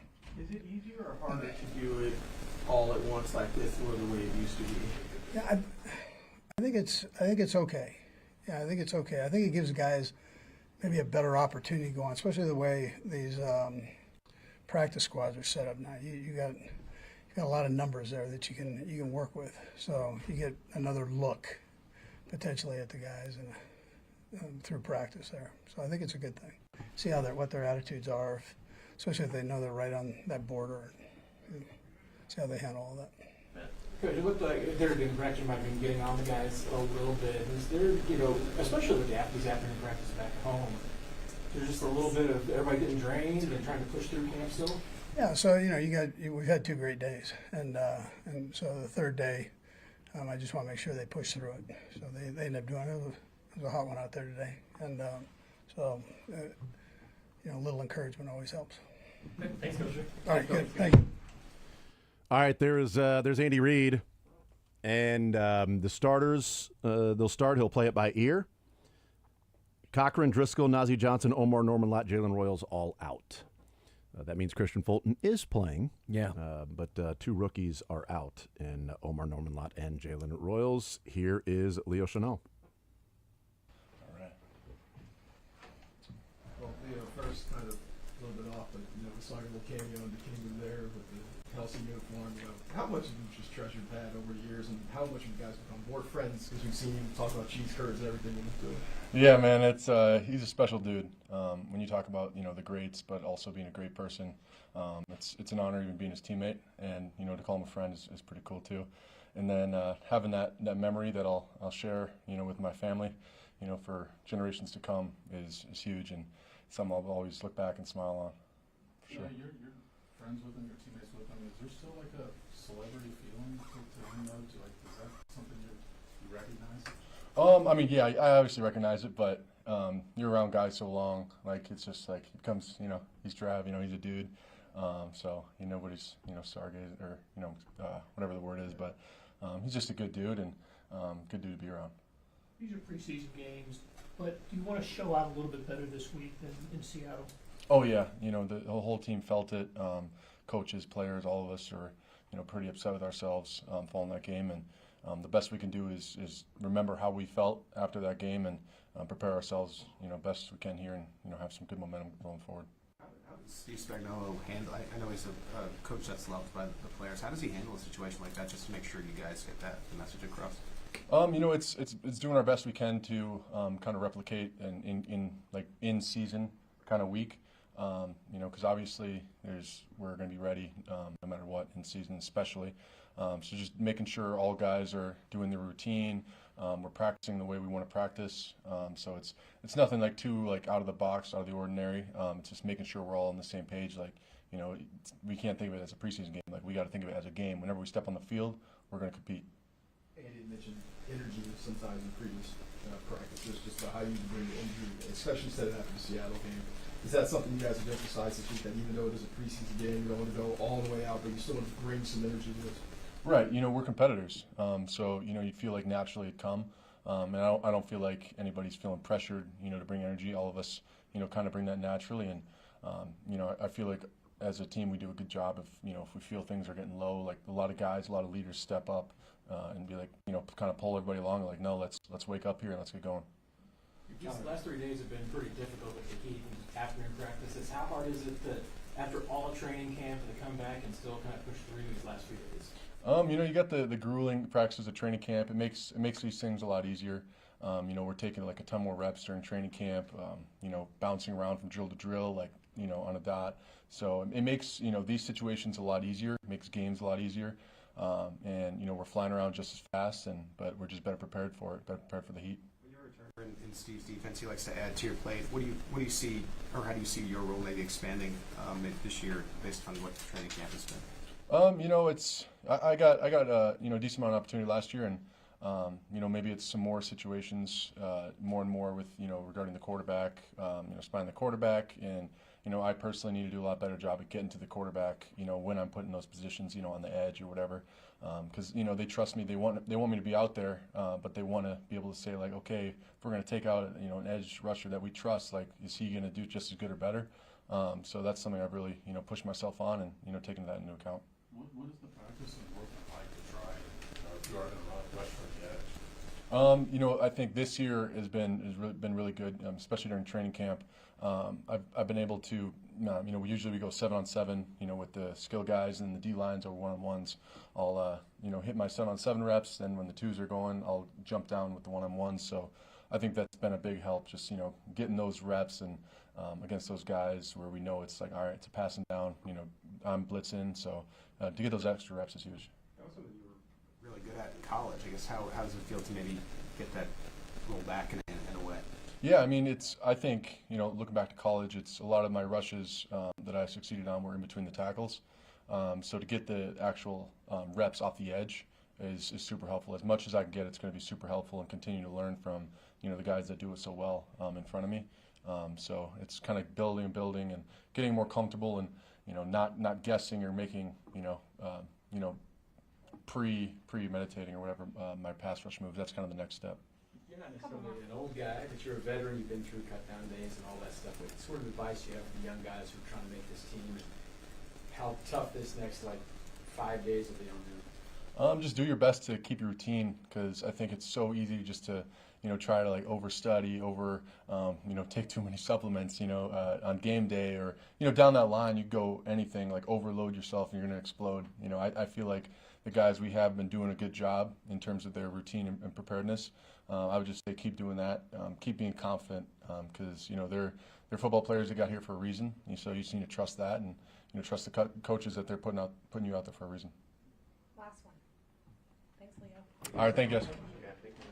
All right, there's Leo Chanel. Interesting stuff in him talking about the role this year, expanding for him of being more on ball with getting after the quarterback.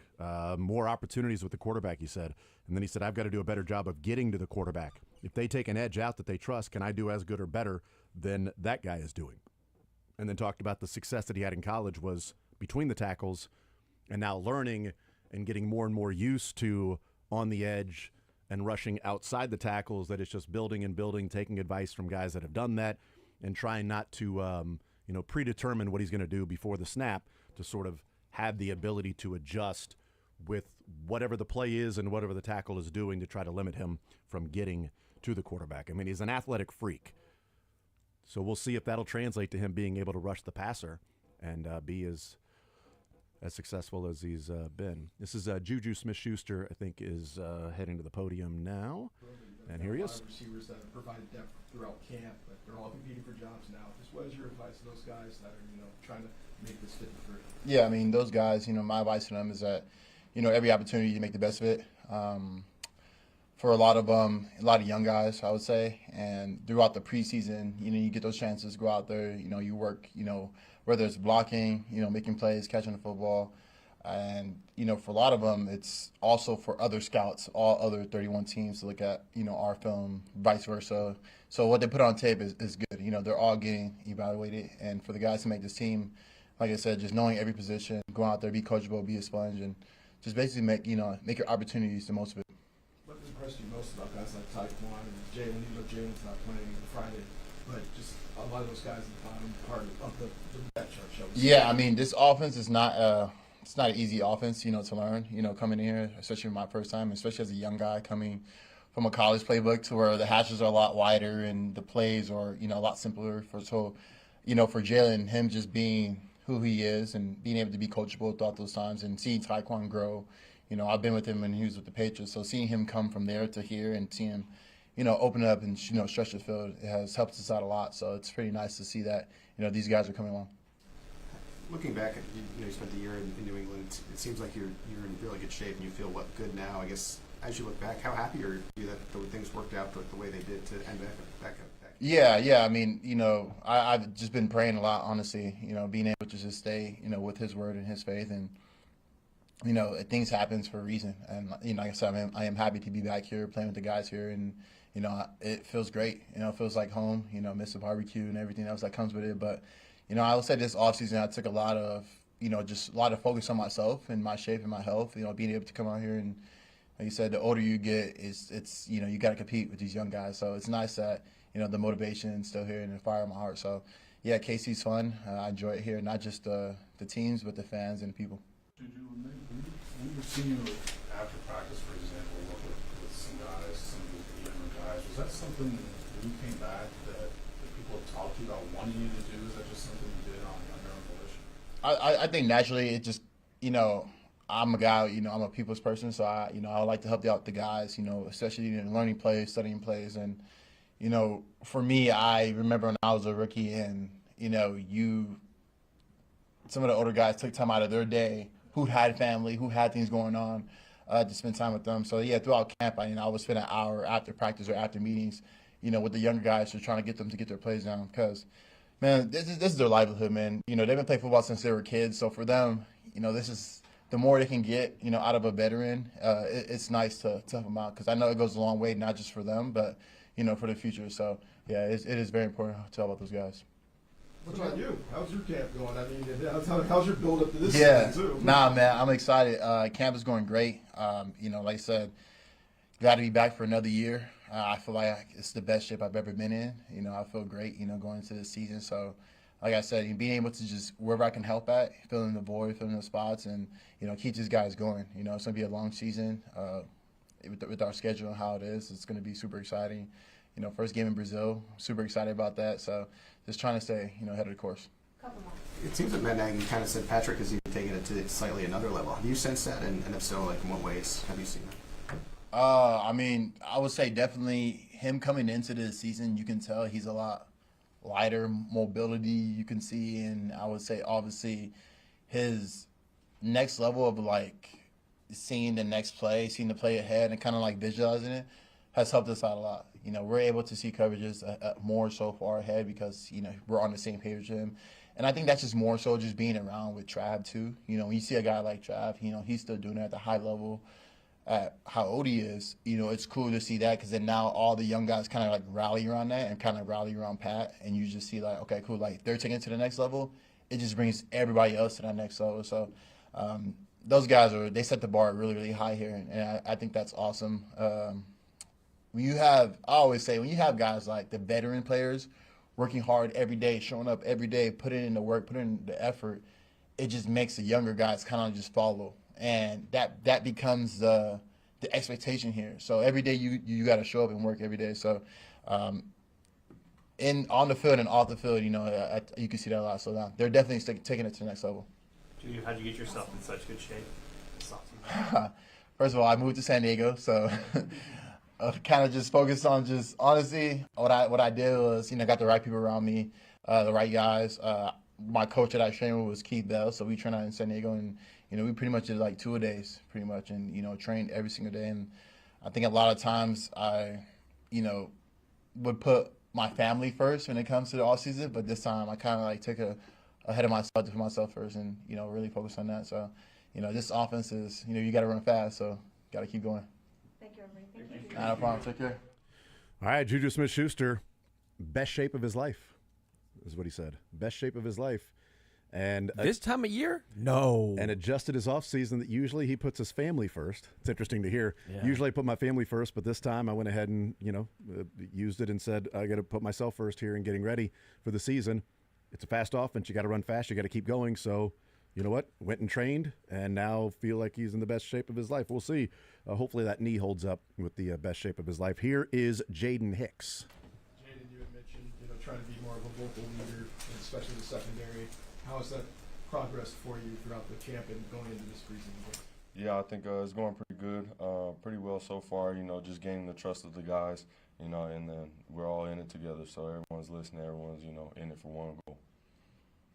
Have you looked at it as something where you're just like, I need to be more vocal in the meeting, or is it need to be more vocal on the field? Like, how have you gone to approach that, and just in terms of just maybe is it volume level? Like, what is it for you? Definitely on the field, talking pre-snap stuff, just doing stuff like that, How do we judge this game?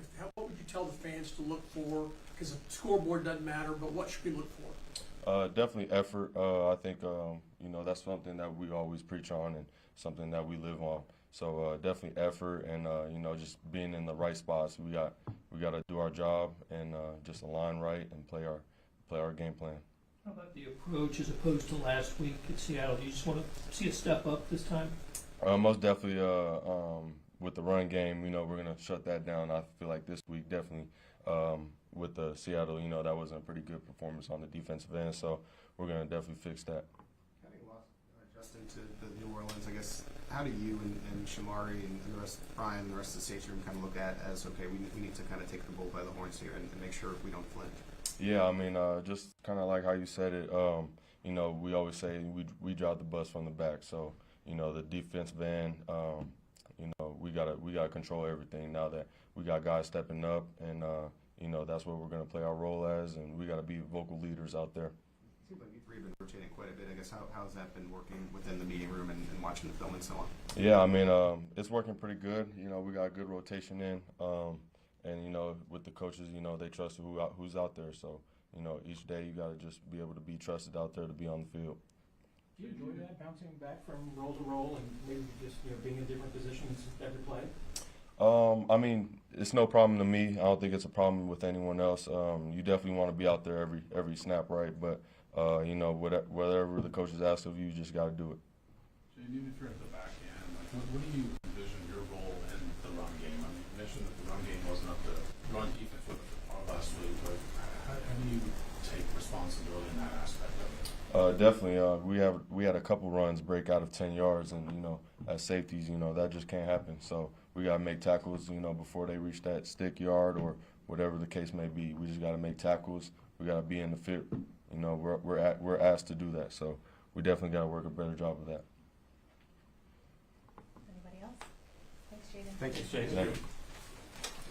All right, there's Jaden Hicks, and a lot of talk about coming out on Friday against the Bears and showing what they didn't do last Friday against the Seattle Seahawks. And Leo Chanel talking about that, Jaden Hicks talking about that, certainly from the defensive side, and the running game that was efficient and dominant against the Chiefs for the Seattle Seahawks. And Jaden Hicks saying those 10-plus yard gains, that's on the safety. that you got to come down, run fits. You can't let that happen. You got to come in and make the play. And then talking about the rotation that he and Brian Cook and Shamari Connor are on right now. Because if they're in base package, it's been Cook and Connor.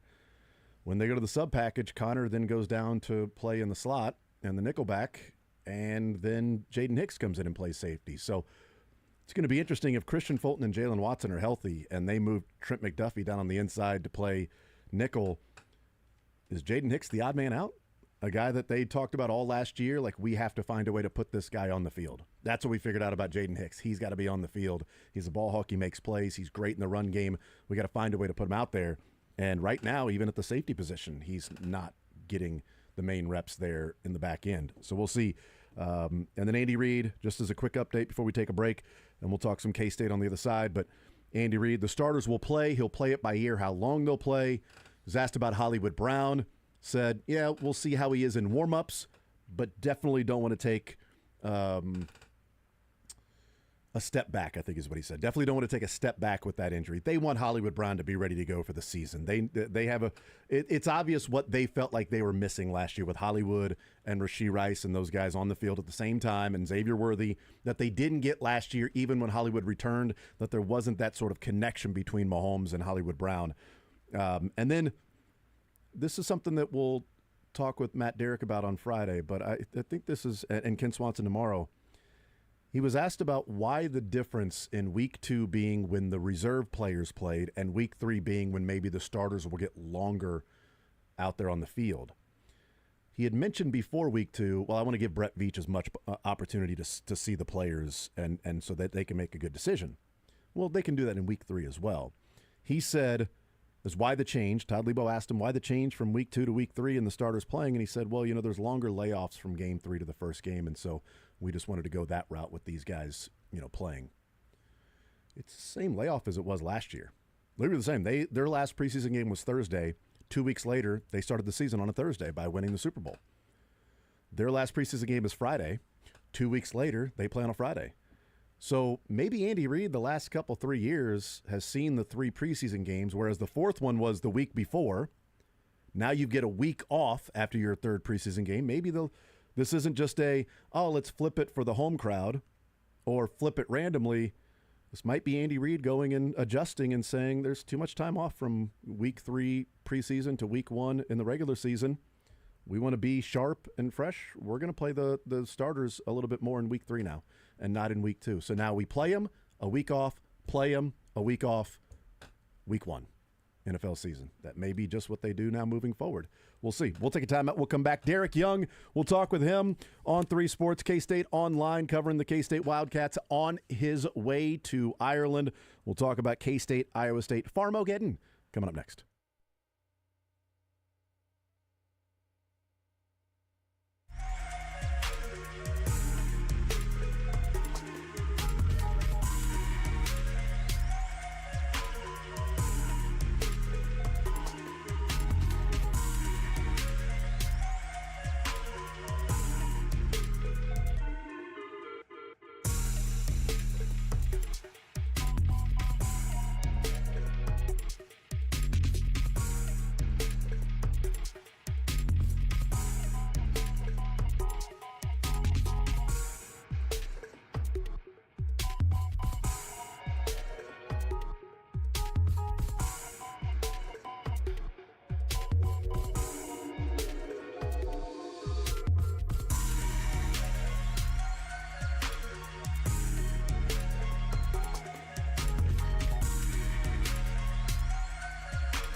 All right, we'll continue right here on Sports Radio 810 WHB. Jason Anderson with you, Sterling Holmes, and the Drake heading up until 2 o'clock. Heard from the Kansas City Chiefs, Andy Reid, Juju Smith-Schuster, Leo Chanel, and Jaden Hicks. They get ready for Friday night against the Chicago Bears at home. The Wildcats get ready to literally start the season in college football in Ireland. Joining us now to break down this game, a little preview of K-State, is Derek Young on 3 Sports, K-State Online. Derek, welcome to the show. How are you, sir? Hey, I'm good. I'm actually in Kansas City, awaiting my flight to Dallas and then to Dublin. A few delays already. I guess there's some weather in Dallas. Oh no, that's too bad. We've Dallas is weird. Like every time I fly through Dallas, the last couple of times there's been weather in Dallas that has affected the flight. I'm not sure why. It doesn't seem like a place that would have that much weather. Unfortunate though. You know what it's just do, Derek? It's delaying the fun. It's making you anticipate the fun in Ireland even more. That's what it is. Yeah, I can't wait. We're actually doing the Guinness tour on Friday, so at least if I can make it by that point, I'll be okay. Nice. Heck yeah. Derek Young is our guest. Can you give me an idea of what the build-up to this has been like for Wildcat fans and Emon?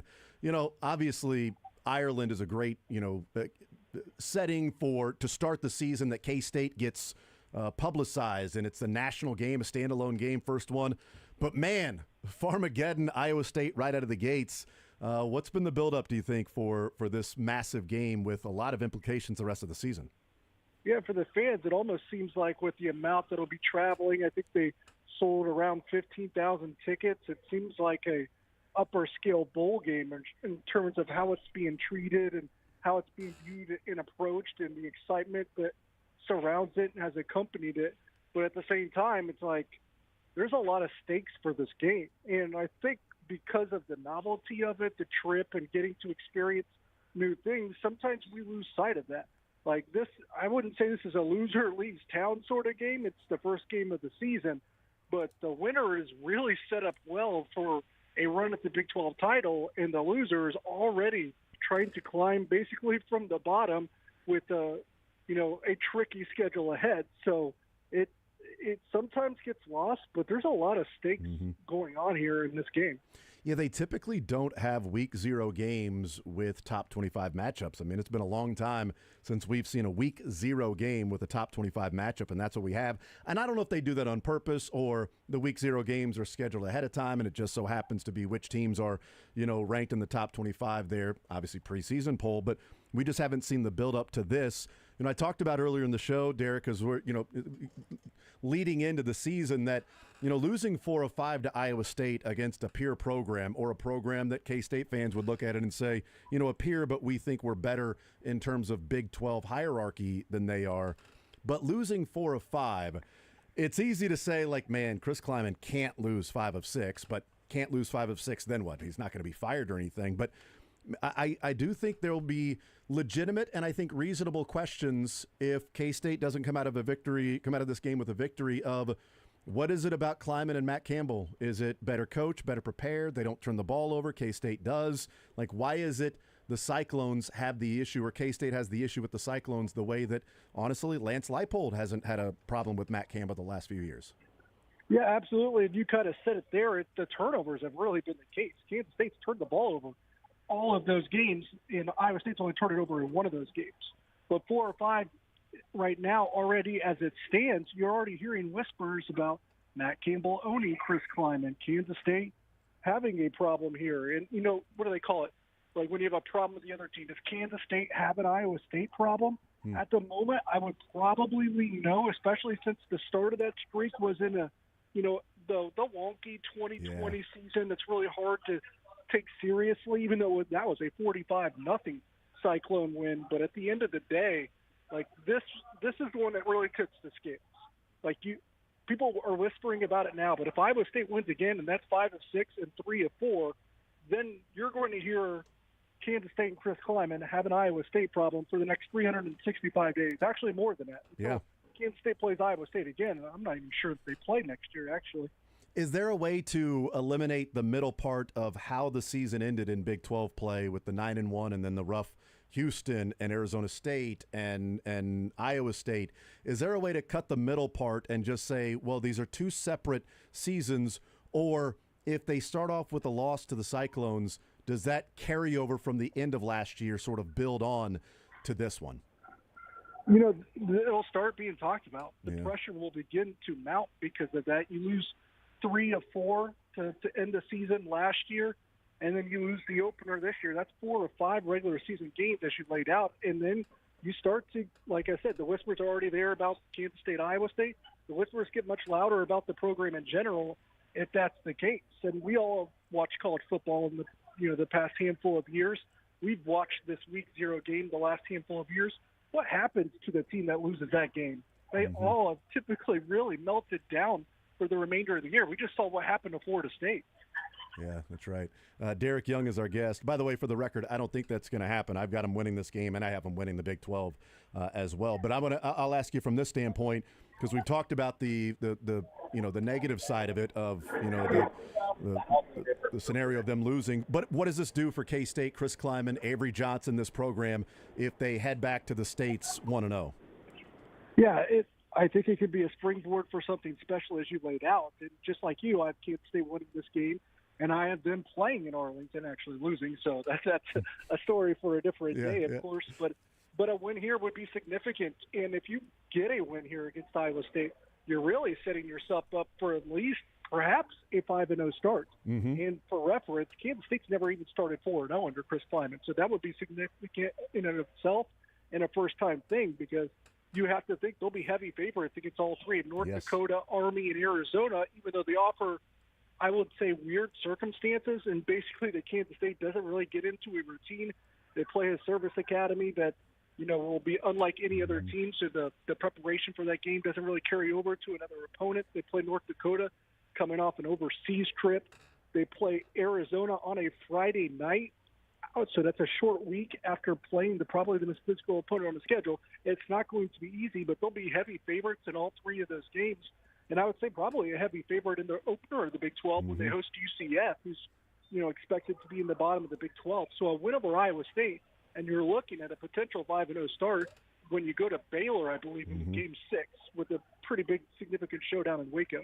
Yeah, I have them 5-0 heading to Baylor, and I think that's the start that's going to happen. Who knows? I mean, Arizona, Brennan may not even be the head coach at that time when K-State's playing Arizona. But it is one of those, Friday night, 8 o'clock on the road. Some of those things can get a little squirrely in college football.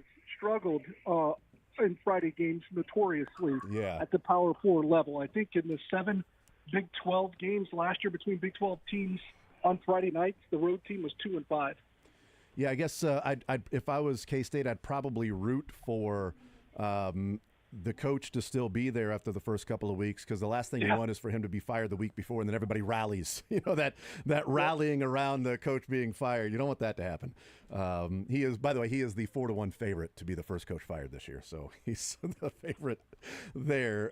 Derek Young is our guest. Let's talk about Avery Johnson, because look, the reason I think K-State's going to win this game, and I think at least play for the Big 12 championship, is I expect another step forward in development for Avery Johnson. Year 2 with Matt Wells as the OC. You're now a starter. Oh, and it's a new coordinator. You started. You have another off season of being the starter in the system.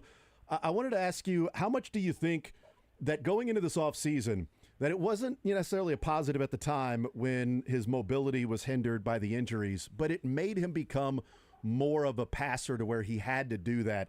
How much do you think that may have real time and then into the offseason getting ready for year number 2 may have helped him along the way to add that part to his game? Because if he becomes a more efficient passer, then, I think we are talking about, Heisman chances for Avery Johnson.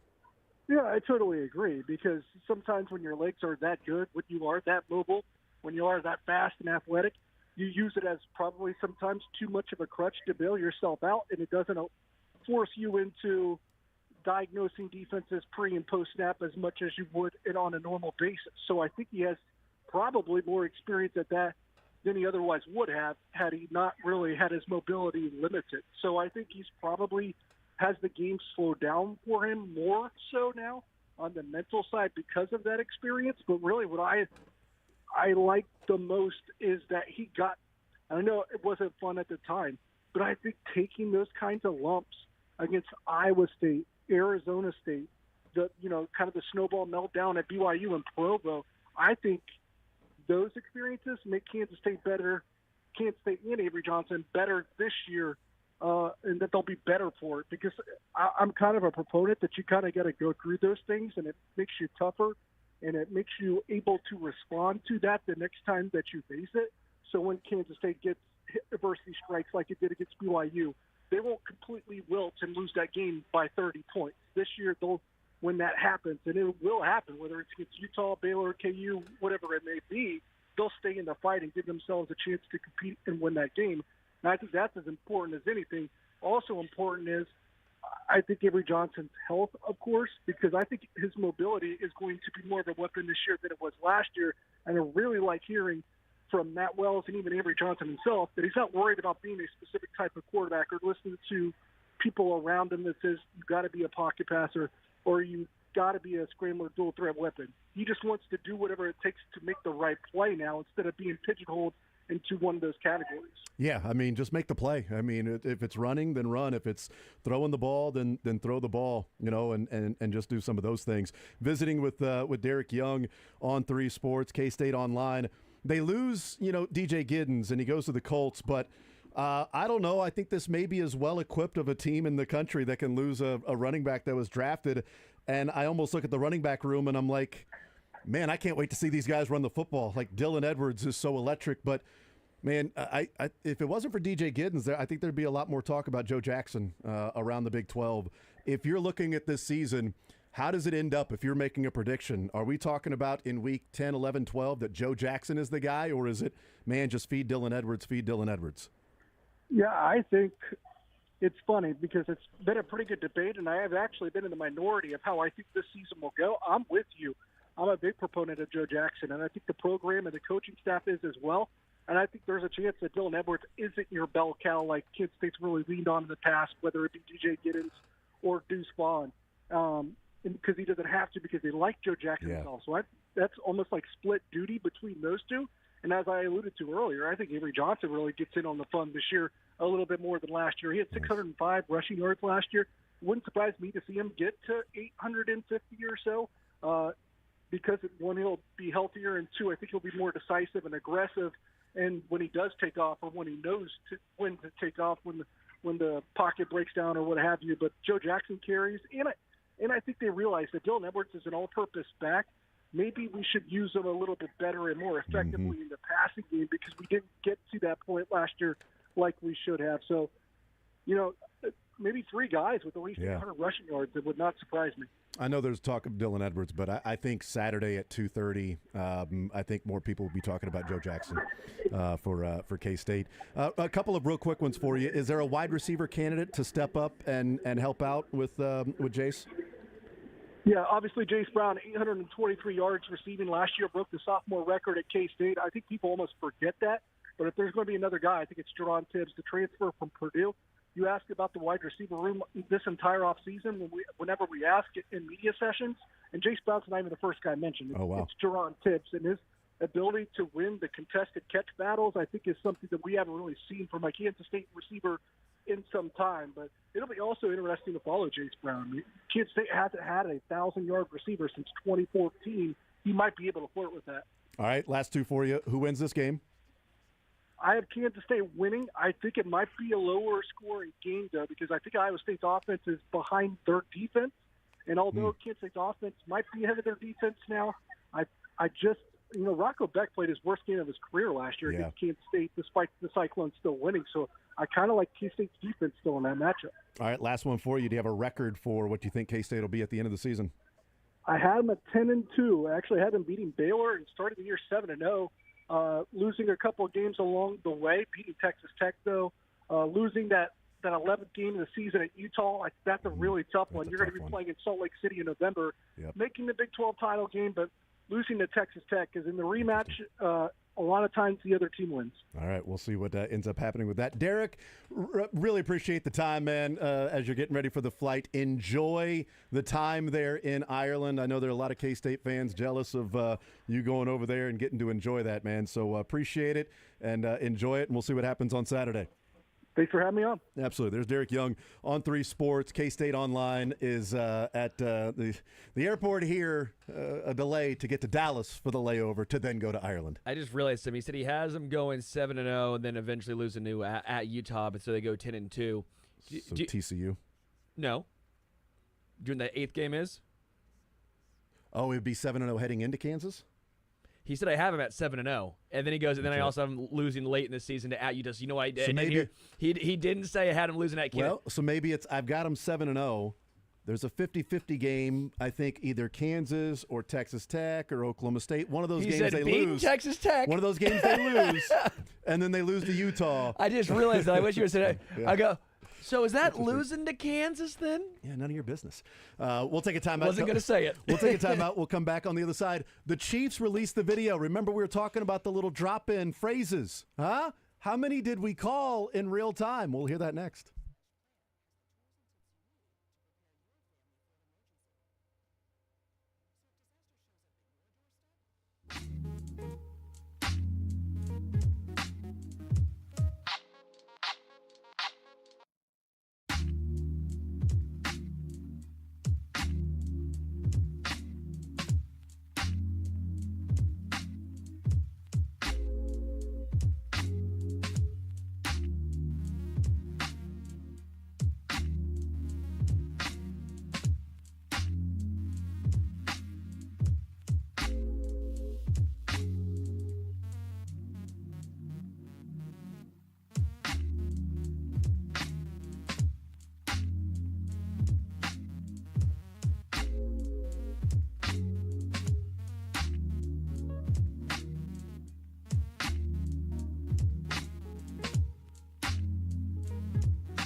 All right, so during training camp, we heard a couple of phrases that we were like, wait a minute, I feel like that was something that the PR staff put them up to. The Chiefs yesterday released their "We Had Guys Say Funny Things" video.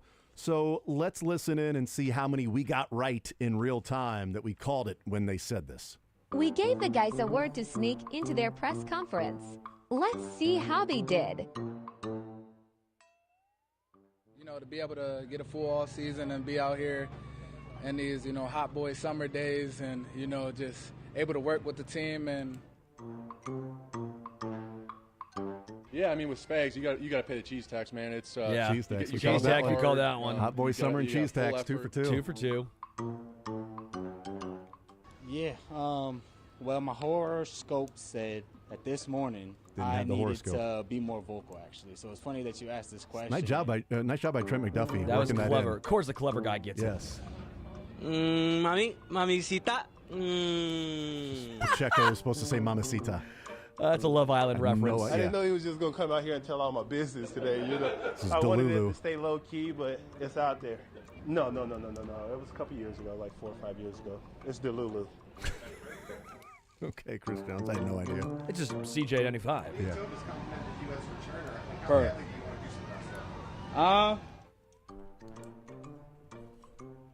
Yeah, man. First time I met Jeff, man, he's a big yapper, man. Like to Yapper. talk a little bit. It's a nice have one by fun. Nick Bolton. Yapper. I'm hungry to come out here and grind, get Oh, stuff yeah. going in training Gonna camp. eat Matt McMullen. So it's been fun. I'm so hungry I could eat Matt McMullen. So we know that. But Come on, man. it's been a lot of fun. Those are good. The last one. How does that affect LeBron's legacy? Yeah, that's right. We're like, Yeah, hold we're on. like- we're like, yeah. How does that affect LeBron's legacy? That's We too knew weird. right Come on, away. man. It's ridiculous. All right. Petro's in the zone? Well, you know what? They're going to talk about how that affects LeBron's legacy. Probably not. Probably Yapper. not. Mamacita. That's the Seren, also known as Mamacita. That's right. what we Program call him. coming up next. See what they've got to talk about. Game 3 with the